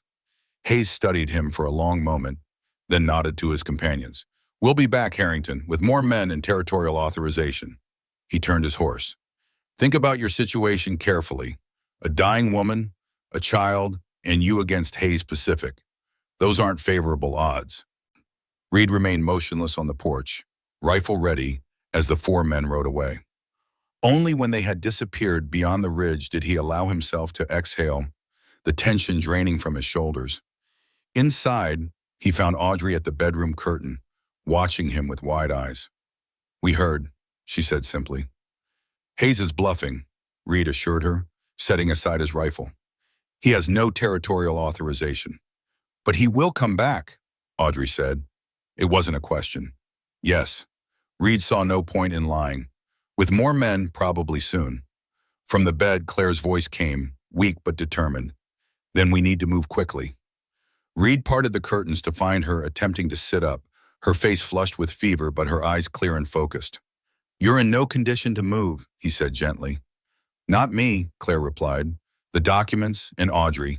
You need to take them to Owen now before Hayes returns with his men. I'm not leaving you alone, Reed insisted, and I'm not letting my daughter be here when Hayes returns. Claire's voice strengthened with maternal determination.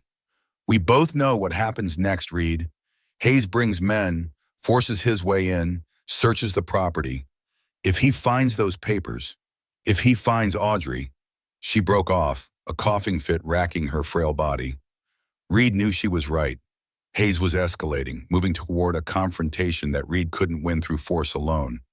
The documents needed to reach the territorial marshal, and Audrey needed to be somewhere safe. But the thought of leaving Claire, alone and defenseless?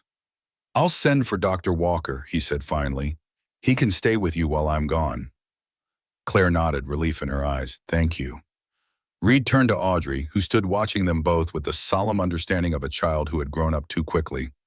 Pack what you need, one bag, just essentials. We leave at dusk. Doctor. Walker arrived as the sun was setting, his expression grim as Reed explained the situation. It's the right decision, the old doctor confirmed. Bitterroot is 3 days hard riding, but the western passes are clearer this time of year. You can make it. And Claire? Dr. Walker's eyes held compassionate honesty. I'll do everything I can for her, Reed, but we both know the likely outcome. The unspoken truth hung between them. This journey might cost them their final moments with Claire, a sacrifice she herself had demanded. Reed nodded, accepting what couldn't be changed. If Hayes returns, I'll tell him the truth, that Claire is my patient, too ill to be moved or questioned. Doctor's orders. Walker's jaw set stubbornly. Even Hayes wouldn't openly defy medical authority.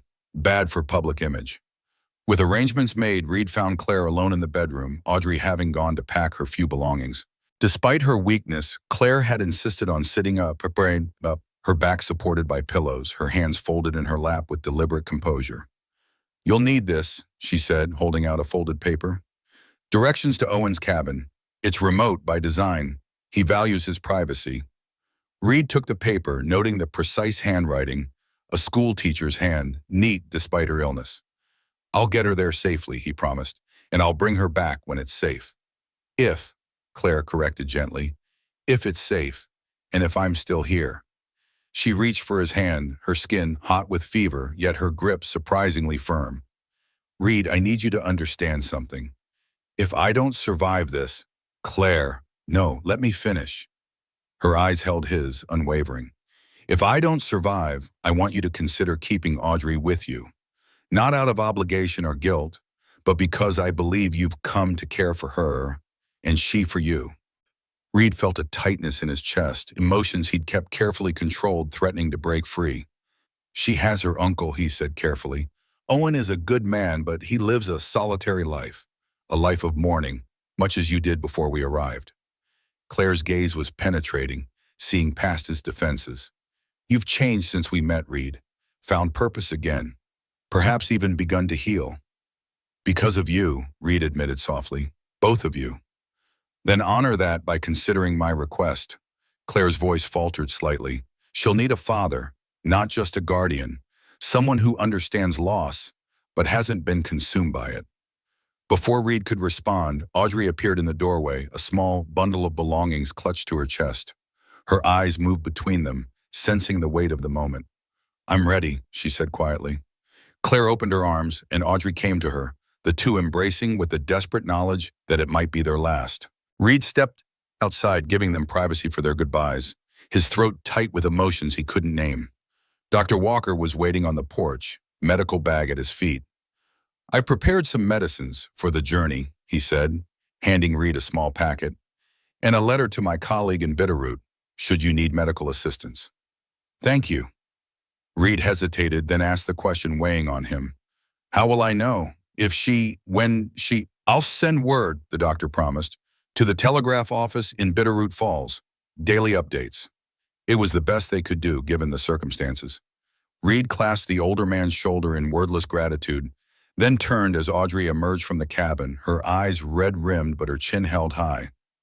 "Mama's asking for you," she told Reed, "to say goodbye." Reed found Claire lying back against her pillows, exhausted by the emotional parting with her daughter. Her breathing was labored, her complexion ashen beneath the fever's flush. "Keep her safe," she whispered as Reed leaned close. "And Reed, find your own peace. Thomas would want that for you." The mention of his son's name, from this woman who had never known him yet understood his absence in Reed's life, broke something open within him. He took her hand, pressing it between both of his. "I'll come back," he promised. "As soon as Audrey's safe, I'll return." Claire's smile was bittersweet. "I'll be waiting if I can." Her fingers brushed his cheek in a feather-light touch. "Now go, before Hayes returns." The parting was brutal in its simplicity. No grand speeches, no assurances they both knew might be false. Just a shared look of understanding, of gratitude for the unexpected connection they'd formed in these winter months. Outside, Audrey waited beside the horses, her small frame dwarfed by the preparations for their journey. Dr. Walker had already mounted his own horse, prepared to remain at the cabin after they departed. "Ready?" Reed asked her. The girl nodded, her eyes dry now, her face set in lines of determination beyond her years. Reed helped her onto her mother's old mare, then mounted his own horse, the saddlebags heavy with provisions and the precious documents that had set this entire chain of events in motion. As they rode away from Two Rivers, Reed felt Audrey's gaze fixed on the cabin, watching until it disappeared from view behind the ridge. Neither spoke. Words seemed inadequate for the journey they were undertaking, away from a dying mother, toward an uncertain safety, with the weight of Victor Harrington's vindication and Hayes's retribution hanging over them. The night enfolded them as they rode westward, guided by stars and Reed's compass, following the trail that would lead them to Bitterroot Falls and whatever future awaited beyond this forced exodus from the place that had, against all odds, begun to feel like home. The journey to Bitterroot Falls was arduous but uneventful. Reed kept them off main trails, following game paths and creek beds, where their tracks would be harder to follow. Audrey proved a resilient traveler, never complaining despite the long hours in the saddle and the bitter cold of March nights spent huddled beside small, carefully hidden campfires.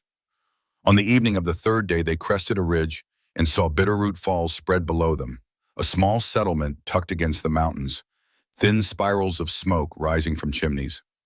Beyond the town, Claire's directions led them to a narrow trail winding up into the foothills. "Is that where Uncle Owen lives?" Audrey asked, speaking for the first time in hours. "According to your mother's map," Reed confirmed. "Another hour's ride, I think." The girl nodded, adjusting her position in the saddle. The long journey had taken its toll, dark circles beneath her eyes testifying to exhaustion and worry. Each day, Reed had stopped at the Bitterroot Telegraph office, dreading news of Claire's decline. So far, Dr. Walker's messages had been brief but consistent. Patient stable, no visitors, continuing treatment. It was the best they could hope for under the circumstances. Owen Hamilton's cabin was well hidden, nestled against a rocky outcropping that sheltered it from western winds.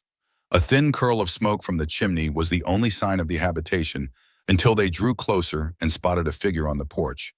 A broad-shouldered man supporting himself on a wooden crutch, a rifle held casually but ready in his free hand. "That's far enough," he called as they approached. "State your business." Reed reined in his horse, raising his hands slightly to show they were empty. "Owen Hamilton? I'm Reed Harrington. I'm here with your niece, Audrey. Claire sent us." The man's stance shifted subtly, the rifle lowering a fraction. "Audrey?" he called, his voice less hostile. "That really you, girl?" "Yes, Uncle Owen," Audrey replied, urging her horse forward a few steps. "Mama sent us. She said to give you her love and—" her voice caught slightly, "and to tell you she's sorry it's been so long." Owen Hamilton's weathered face softened. He lowered the rifle, leaning it against the porch railing, and gestured them forward. "Come on up to the house, then. You both look done in." Inside, the cabin was spare but comfortable. A single room with a stone fireplace, a sturdy table, 2 chairs, and a narrow bed built into one wall. A workbench occupied one corner, strewn with leather working tools and half-finished harnesses. The scent of coffee and wood smoke filled the air. "Wasn't expecting company," Owen said, moving with surprising agility despite his wooden leg. "But there's stew on the stove and coffee ready."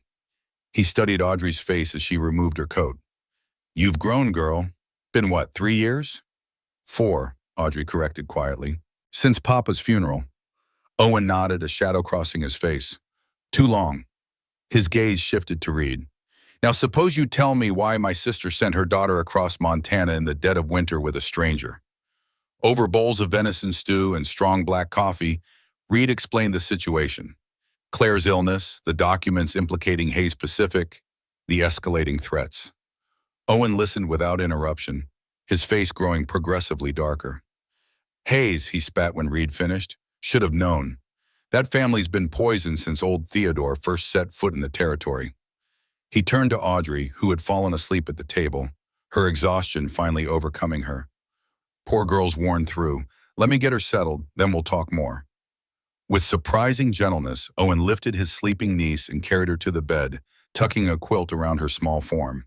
When he returned to the table, his expression was grave. "Claire sent you here for more than just Audrey's safety," he said, lowering his voice. "She knew I'd have resources, connections from my Marshall days." Reed nodded. "She mentioned a strong box, under the floorboards." He produced the key Claire had given him. Owen studied it, then nodded. Moving to the center of the room, he pushed aside a bearskin rug to reveal a trapdoor set into the planking. The key turned smoothly in the lock, and Owen lifted the door to expose a metal strongbox nestled in the space beneath. "Claire and I established this years ago," he explained, lifting the box onto the table. "After James died in the mine. We knew Hayes was involved in the collapse, insufficient supports, forged safety reports, but couldn't prove it. The box contained an array of documents, land surveys, financial records, witness testimonies, all pointing to a pattern of fraud and negligence by Hayes Pacific that spanned decades. Reed added the papers Claire had entrusted to him, including Victor Harrington's letter, completing what was clearly a damning case against Randall Hayes and his father before him. "This is enough to bring down Hayes Pacific," Owen said, examining the collection. Enough to clear your father's name and probably a dozen others who Hayes has destroyed over the years. But only if it reaches the territorial marshal, Reed pointed out. The passes to Helena are still snowed in, and Hayes has men watching the routes east. Owen's smile was grim. There are other ways to Helena, ways Hayes doesn't know about or control. He tapped the strongbox. Tomorrow these documents start their journey. By the time Hayes realizes what's happening, it will be too late. Reed felt a surge of hope, tempered immediately by concern for Claire. We should go to the telegraph office, he said, rising. Check for news from Dr. Walker. Owen nodded. First light. The office closes at sunset. He studied Reed with narrowed eyes. You care about my sister, don't you? Not just her cause or her daughter, Claire herself. The directness of the question caught Reed off guard. He considered deflecting, giving some non-committal answer, but found he couldn't. Yes, he admitted. I care about Claire, more than I expected to. She has that effect, Owen acknowledged, a hint of brotherly pride in his voice. Always could see the good in people, even when they couldn't see it themselves. He leaned back in his chair. Get some rest, Harrington. Tomorrow will come soon enough, and with it, whatever news awaits us. The telegram was waiting at the Bitterroot Falls office when they arrived the next morning. A single sheet of paper that the operator handed to Reed with a sympathetic expression that made his heart sink before he even read the words. Claire declining rapidly, stop. Hayes returned with more men. Stop, situation tense. Stop, suggest immediate action. Stop, Walker. Reed handed the telegram to Owen, whose face darkened as he read it. Hayes won't wait, the former marshal said grimly. He'll search the property, find nothing, and turn his attention to Claire. Even sick, she's a threat to him as long as she can speak. I have to go back, Reed decided immediately. Tonight. You'd be riding into a trap, Owen warned. Hayes likely has men watching the approaches to Two Rivers. I can't leave her to face him alone. She's not alone. Walker's with her. Owen's expression softened slightly. But I understand. I'd do the same. He thought for a moment. There's a back route to Two Rivers. Follows the old Trapper's Trail through Blackwood Canyon. Adds a day to the journey, but bypasses the main roads Hayes would be watching. Reed nodded. What about Audrey? She stays with me, Owen said firmly. That's non-negotiable. Claire would never forgive either of us if we put her in danger again. Agreed. Reed hesitated. If I don't return, I'll raise her as my own, Owen promised, and I'll make sure Hayes pays for whatever happens at Two Rivers. He extended his hand. You're a good man, Harrington. Better than most I've met in this territory. Reed grasped the offered hand, feeling the strength in the former marshal's grip. The documents? Already on their way to Helena. Special courier, former Pony Express rider. Hayes won't catch him. Owen's smile was wolf-like. By this time tomorrow, the territorial marshal will have everything he needs to bring Hayes Pacific down for good. The knowledge provided some comfort as Reed prepared for the return journey. Audrey, understanding the gravity of the situation beyond her years, hugged him fiercely before he mounted his horse. Bring Mama back, she whispered, her voice catching. Please. I'll try, Reed promised, not wanting to offer false hope but unwilling to crush hers entirely. Be brave a little longer, Audrey. This will end soon. The ride back was grueling, 20 hours of near-continuous travel, stopping only when absolutely necessary to rest his horse. The Trapper's Trail Owen had described was treacherous in places, winding through narrow canyons where winter's grip still held firm. But it served its purpose, delivering Reed to the outskirts of Two Rivers property, undetected as dusk fell on the following day. He approached cautiously, leaving his horse tethered in a stand of pines half a mile from the cabin. On foot, he moved from cover to cover, scanning for signs of Hayes's men. He found them quickly enough. Two riders stationed at the main approach to the property, smoking and talking in low voices. Another man paced near the barn, rifle slung across his back. The cabin itself appeared quiet, lamplight glowing behind drawn curtains. Reed circled wide, using the deepening shadows to approach from the rear of the property. The back door of the cabin was unguarded, a critical oversight that spoke to Hayes's arrogance or his underestimation of potential resistance. Moving silently across the open ground between the tree line and the cabin, Reed reached the back door without incident. He tapped softly, 3 quick raps followed by 2 slower ones, a signal he and Dr. Walker had established before his departure. The door opened a crack, the doctor's weathered face appearing in the gap. Relief washed over his features as he recognized Reed. "Thank God," he whispered, ushering Reed inside and quickly securing the door. "I wasn't sure you'd get my telegram in time."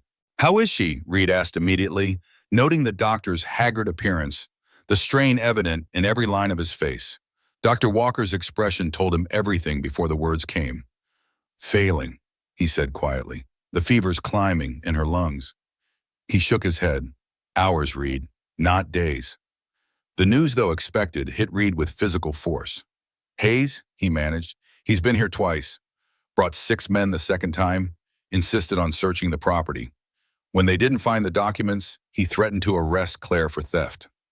I intervened. Told him moving her would kill her."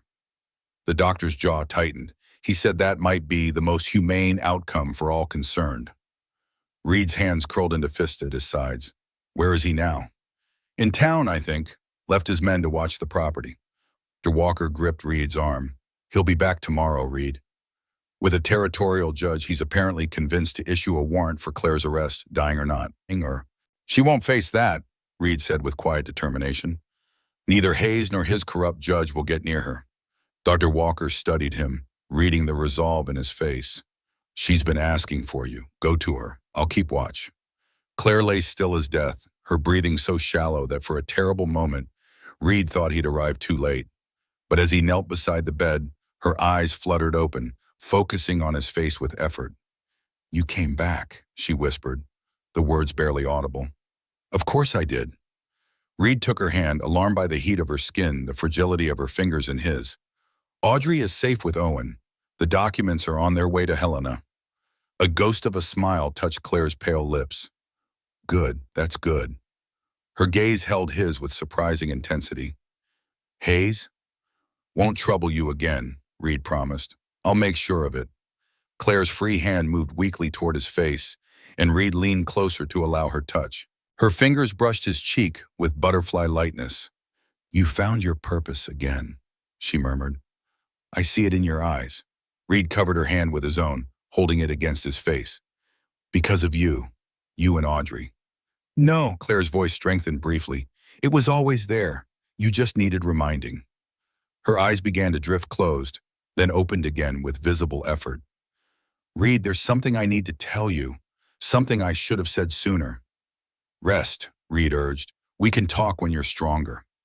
The smile that touched her lips was knowing, accepting. They both understood there would be no stronger moments, no future conversations. "Your father," she said, each word measured. "Precious. I knew him. Before Granite Creek." Reed stilled, caught off guard. "How?" "He taught surveying at Helena College for 1 term. Claire's breathing had become more labored, but she pressed on.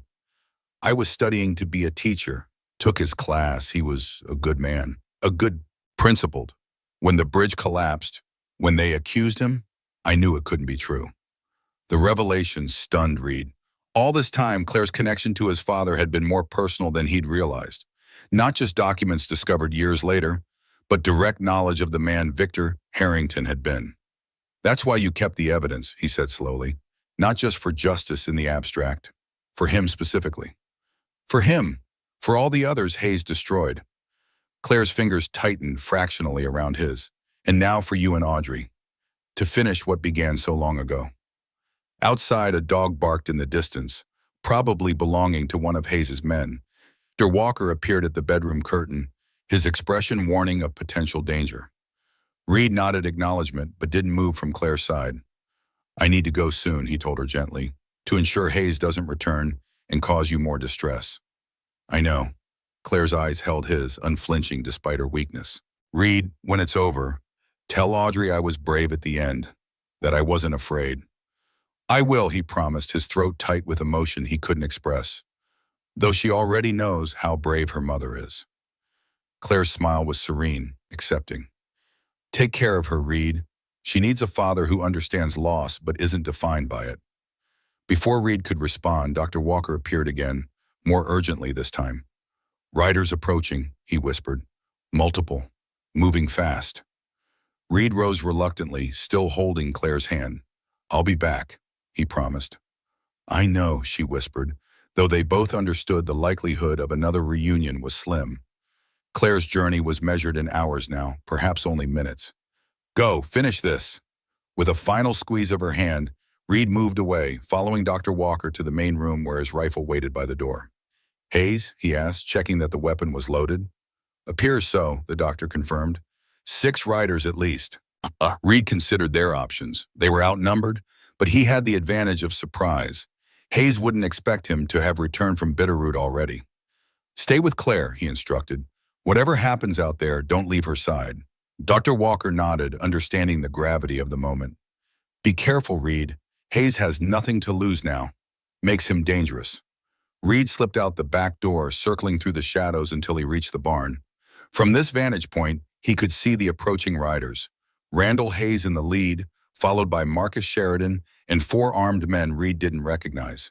They moved with purpose, no longer maintaining the pretense of legitimate business. This was an assault, plain and simple. Reed positioned himself behind a stack of hay bales near the barn entrance, rifle ready.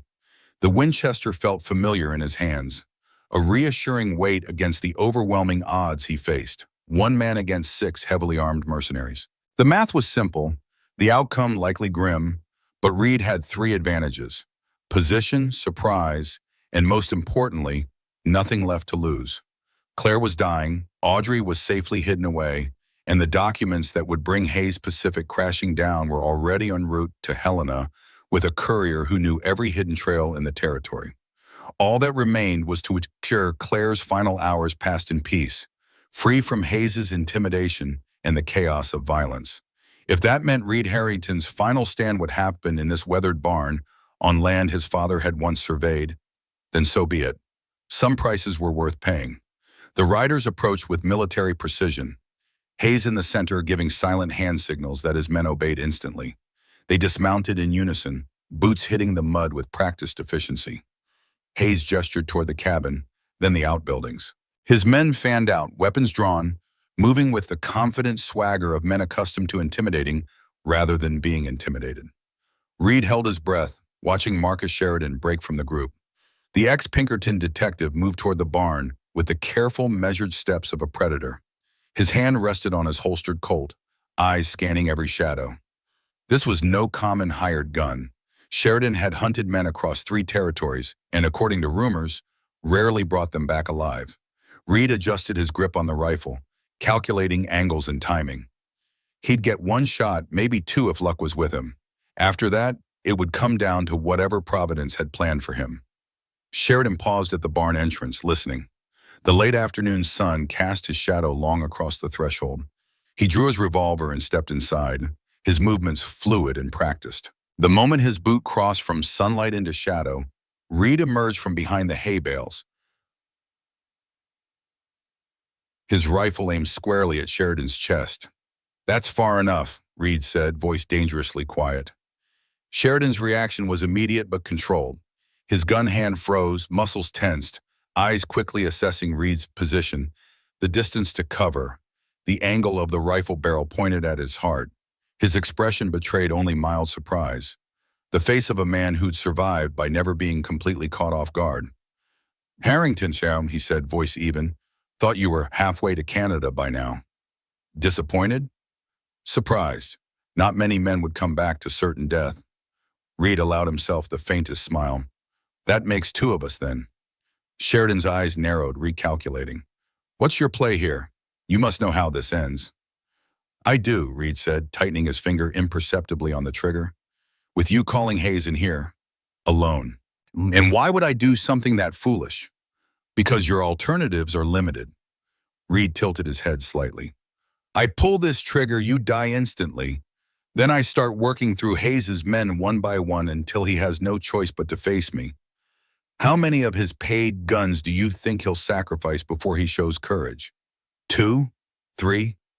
You wouldn't get that many. Maybe not, but you'd still be the first. And I'm betting a man like you doesn't fancy dying for someone else's cause." Reed's voice remained calm, almost conversational, especially when Hayes wouldn't do the same for you. Something flickered in Sheridan's eyes, recognition of a truth he already knew. The detective had survived this long by understanding the cold calculus of loyalty among men like Hayes. Your call, Reed added, but I wouldn't take too long deciding. My finger's getting itchy. Sheridan assessed him for another long moment, looking for weakness or hesitation. Finding none, he slowly raised his hands. Hayes, he called, voice projecting clearly across the yard. Got a situation in the barn, Harrington's back. A moment of tense silence followed, broken only by the distant creak of the windmill and the soft nickering of horses. Send him out, Hayes's voice finally called back, authority evident in every syllable. Can't do that, Sheridan replied, eyes locked on Reed. He's got a rifle on me. Says he wants to talk. Alone. The silence that followed was longer, heavier. Reed could almost see Hayes weighing his options, calculating risks and outcomes as he'd done countless times in building his empire. Only this time, his own life factored into the equation. Keep your men back, Reed called out, loud enough to carry. Anyone approaches, Sheridan dies first. From outside came the murmur of voices, Hayes conferring with his remaining men. Then footsteps approached, a single pair, measured and unhurried. I'm coming in, Hayes announced. No tricks, Harrington. Just you? Reed confirmed. Hands where I can see them. Hayes appeared in the doorway, a black silhouette against the fading daylight. He stepped inside slowly, hands held slightly away from his body. Unlike his men, he wore no obvious weapon, though his tailored coat could easily conceal one. His face, normally a mask of confident authority, showed the faintest lines of strain around the eyes, the only indication that this situation had disrupted his carefully ordered world. Harrington, he said, glancing between Reed and Sheridan, his mouth curved into a thin smile. Or should I say, Harrington, after all this time hiding behind your mother's name, you've finally embraced your father's legacy. You knew who I was the moment you saw the surveyor's chain, Reed replied, keeping his rifle trained on Sheridan while monitoring Hayes with his peripheral vision. Hayes moved further into the barn, each step deliberate, eyes constantly assessing. Of course, Victor Harrington's distinctive brass chain, quite the family heirloom. I recognized it immediately. His tone was conversational, almost pleasant. The real question is how many of your father's other traits you've inherited. His stubbornness, perhaps, his misguided sense of principle, his commitment to truth, Reed countered, and justice. Hayes laughed at the sound echoing off the barn walls. Truth? Justice? Such quaint concepts in a territory built on ambition and pragmatism. He gestured broadly. Look around you, Harrington. Montana wasn't tamed by men clinging to lofty ideals. It was built by men willing to do what was necessary. Necessary? Reed felt cold fury building inside him. Was it necessary to falsify my father's surveys? To cause 17 men to die at Granite Creek? To drive him to suicide with your lies? Collateral damage, Hayes said with a dismissive wave. Your father was competent but inflexible. He couldn't see the bigger picture, that sometimes corners must be cut for progress to advance. His eyes hardened. The railway needed that route. The bridge needed to be built quickly.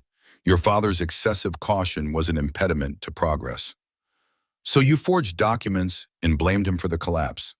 A business necessity. Hayes shrugged. Theodore Hayes Railroad became Hayes Pacific on the foundation of that decision. Thousands of miles of track, hundreds of communities connected, Montana transformed from wilderness to civilization. His voice rose with pride. What's one surveyor's reputation against all that? Sheridan shifted slightly, drawing Reed's attention. Stay still, Reed warned, adjusting his aim. You won't shoot him, Hayes said confidently. Not while I'm standing here. Try me. I don't need to. Hayes smiled coldly. Claire Hamilton is dying. The documents she stole, the evidence she preserved, Reed corrected, are worthless without her testimony, Hayes continued, as if uninterrupted. And even if they weren't, do you really think the territorial courts would move against Hayes Pacific? We employ half the territory. Our taxes fund the government itself. Reed studied him, seeing for the first time a hint of desperation beneath the confidence.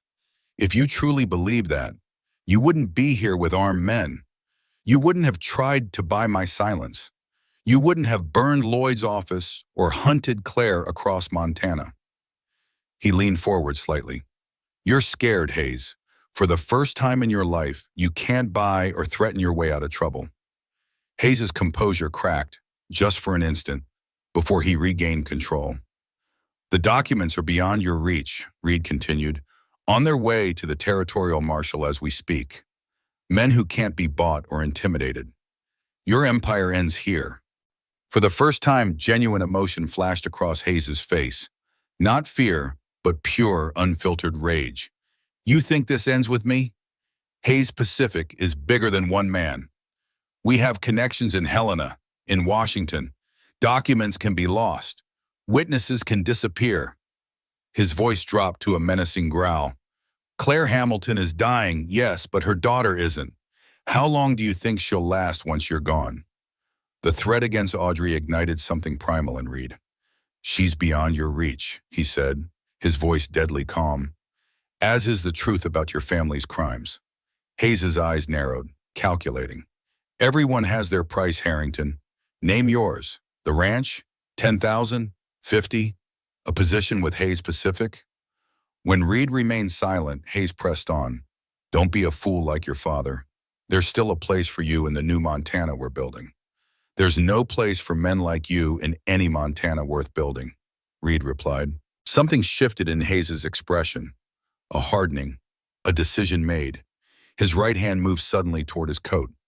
Gun! Sheridan shouted, diving sideways as Hayes drew a small derringer from a hidden pocket. Reed reacted instinctively, swinging his rifle toward Hayes as Sheridan rolled, drawing his own weapon. 3 shots exploded almost simultaneously in the confined space of the barn, deafening, smoke-filling, time-stopping. Pain erupted in Reed's shoulder as Sheridan's bullet found its mark, the impact spinning him against the hay bales. His own shot had gone true, catching Hayes squarely in the chest. The railroad magnate staggered backwards, shock registering on his face as blood bloomed across his expensive coat. Through a haze of pain and gun smoke, Reed saw Sheridan taking aim for a second shot. He struggled to bring his rifle up, knowing he wouldn't be fast enough.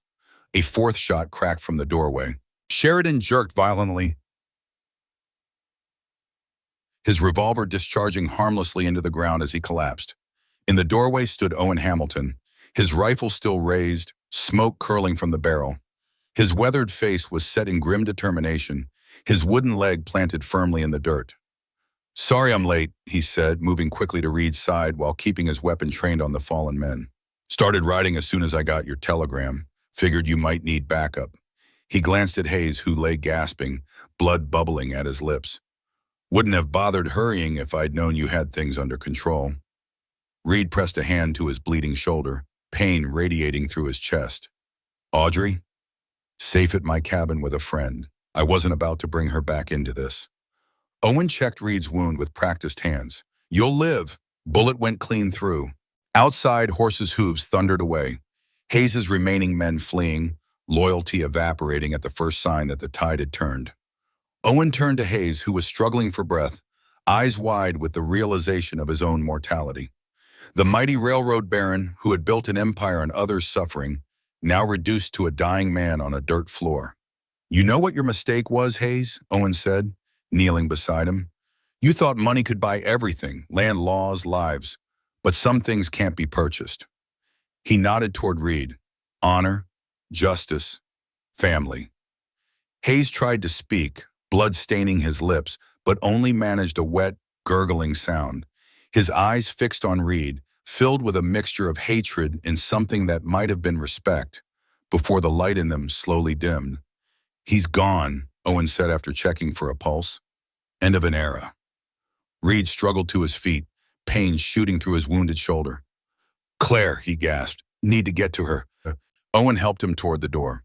Let's go. She should know it's over before. He didn't finish the sentence.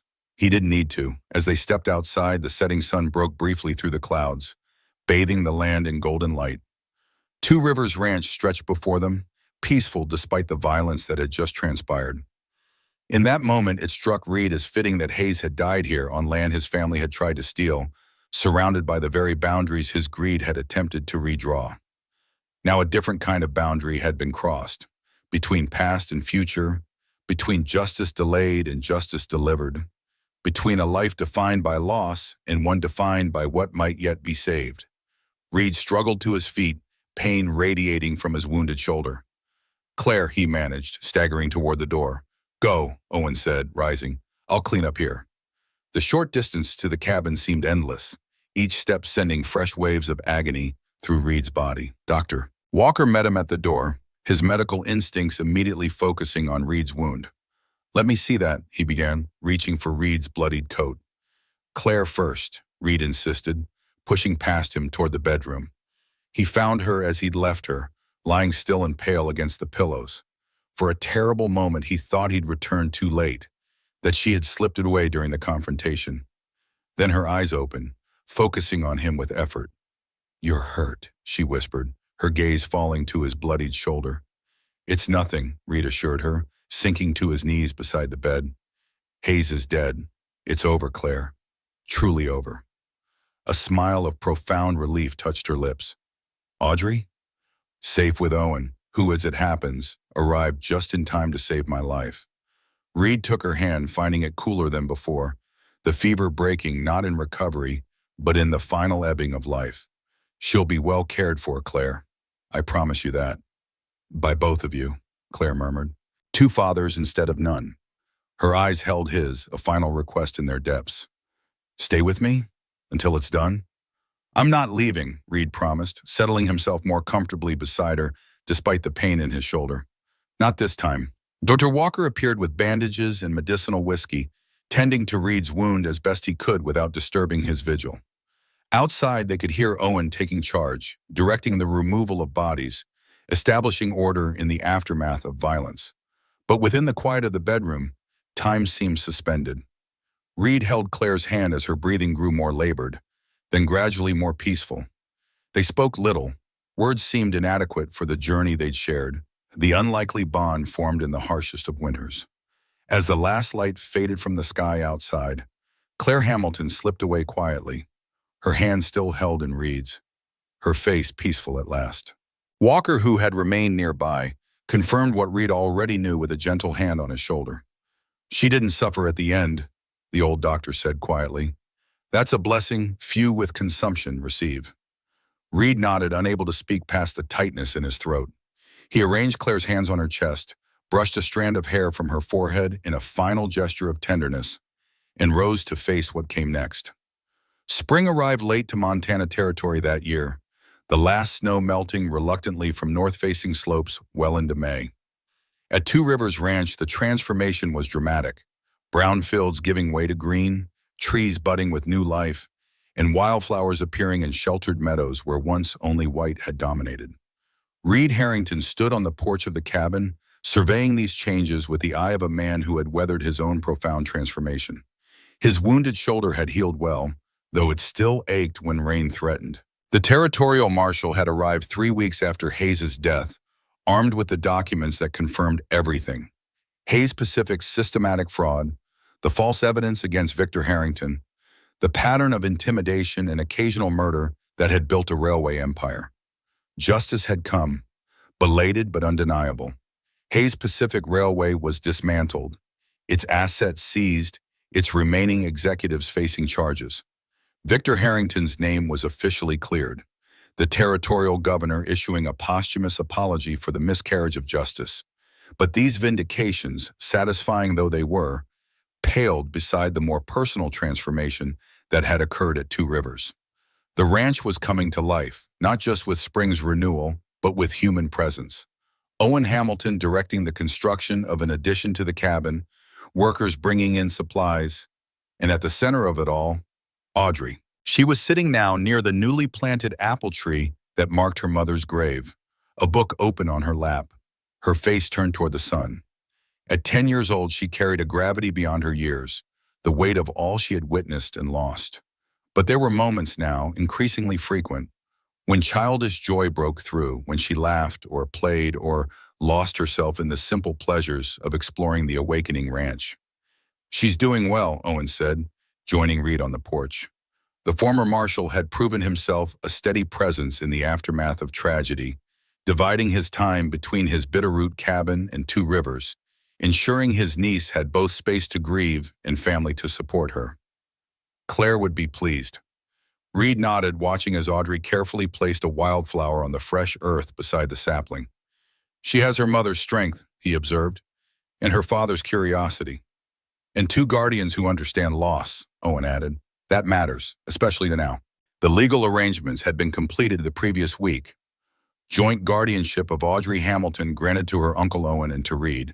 An unusual arrangement that the territorial judge had approved given the exceptional circumstances. Reed had sat in that courtroom, hands clasped tightly before him, his heart thundering in his chest with an emotion he hadn't allowed himself to feel in 4 long years. Hope. When the judge had finally spoken those words, guardianship granted, Reed had felt something break open inside him, a dam of grief finally giving way to possibility. He remembered looking across the courtroom at Audrey, her solemn eyes meeting his, and in that moment he'd understood what Claire had meant about finding purpose again. This wasn't replacing Thomas, nothing ever could, but it was a chance to honor his son's memory by giving another child what Thomas had lost. A father who would be present, who would stay, who would protect. The girl would divide her time between Two Rivers and Bitterroot, with the promise of proper schooling in Granite Creek come autumn. At night, when the ranch was quiet and Reed checked on Audrey before retiring, he often found himself standing in the doorway just watching her sleep. The steady rise and fall of her chest, the small frown that sometimes creased her brow, the occasional murmured word. In those moments, the weight of responsibility felt both terrifying and sacred. I won't fail her, he had whispered to Claire's memory one such night. I won't be absent when she needs me. It wasn't a conventional family, but it was a family nonetheless, forged in crisis, bonded by shared purpose and genuine affection. And for Reed Harrington, who had once believed himself beyond redemption, beyond the right to care for another child, it was nothing short of a miracle. I've been thinking, Reed said after a moment, about the surveyor's chain. Owen raised an eyebrow. The one with your father's notations? Thought that went to Helena as evidence. It did, the marshal's returning it next month, case being closed. Reed gestured toward the apple tree where Audrey sat. Thought we might hang it there, on the tree, a marker of boundaries crossed and new ones established. Owen considered this, then nodded approval. Claire would like that, he said, a fitting memorial. As they watched, Audrey rose and started toward the cabin, her book clutched to her chest. She moved with growing confidence across land that was becoming familiar, becoming home. Reed, she called, her face brightening as she spotted him. Uncle Owen, Dr. Walker's coming up the road. The old physician had become a regular visitor, checking Audrey's health and sharing news from town. He dismounted stiffly as he reached the yard, his medical bag slung over one shoulder. Afternoon, gentlemen, he greeted, accepting the glass of water Audrey immediately fetched for him. Brought news from Helena. Thought you'd want to hear it straight away. Good or bad? Owen asked. Good. The territorial court has officially ruled on the Hayes Pacific case. All fraudulent land claims are invalidated. Two Rivers Ranch is confirmed as Reed Harrington's legal property. The doctor smiled at Audrey. Which means, young lady, that this is officially your home now, one of them at least. Audrey's face lit with genuine pleasure. Really? It's official? Signed and sealed by the governor himself, Dr. Walker confirmed. No one can challenge it now. The news brought a sense of completion, of a circle closing. Reed moved to stand beside Audrey, resting a hand lightly on her shoulder. She leaned against him slightly, a small gesture of trust and belonging that meant more than any legal document could convey. We should celebrate, Owen suggested. A proper housewarming, now that it's official. And a memorial, Reed added quietly, for Claire, for my father, for all those who didn't live to see justice done. Audrey looked up at him, her young face solemn with understanding. Mama would like that, she said. A remembering and a beginning, both together. From such wisdom, Reed thought, from such resilience in one so young, perhaps there was hope for them all. Not just survival, but genuine healing, genuine joy. The boundaries of snow that had isolated Two Rivers through that long winter had melted away, revealing new connections, new possibilities. Later, as dusk gathered and lamps were lit inside the cabin, Reed stood alone by Claire's grave, the evening star appearing above the mountains to the west. He knelt to brush a hand across the freshly turned earth. "We did it, Claire," he said softly. "Your daughter is safe. Hayes is finished. My father's name is cleared." He paused, finding words for feelings still new and tender. "And I'm whole again, or beginning to be, because of you, because of Audrey." The wind stirred the branches of the young apple tree, carrying the scent of spring and renewal. Reed rose, brushing dirt from his knees, and turned toward the cabin where lamplight spilled from windows, where voices and movement spoke of life continuing. The boundaries between past and present, between grief and healing, between strangers and family, all had shifted during that Montana winter. What remained was the path forward, marked not by surveyors' chains and territorial seals, but by the deeper, more lasting markers of love freely given and responsibility willingly embraced.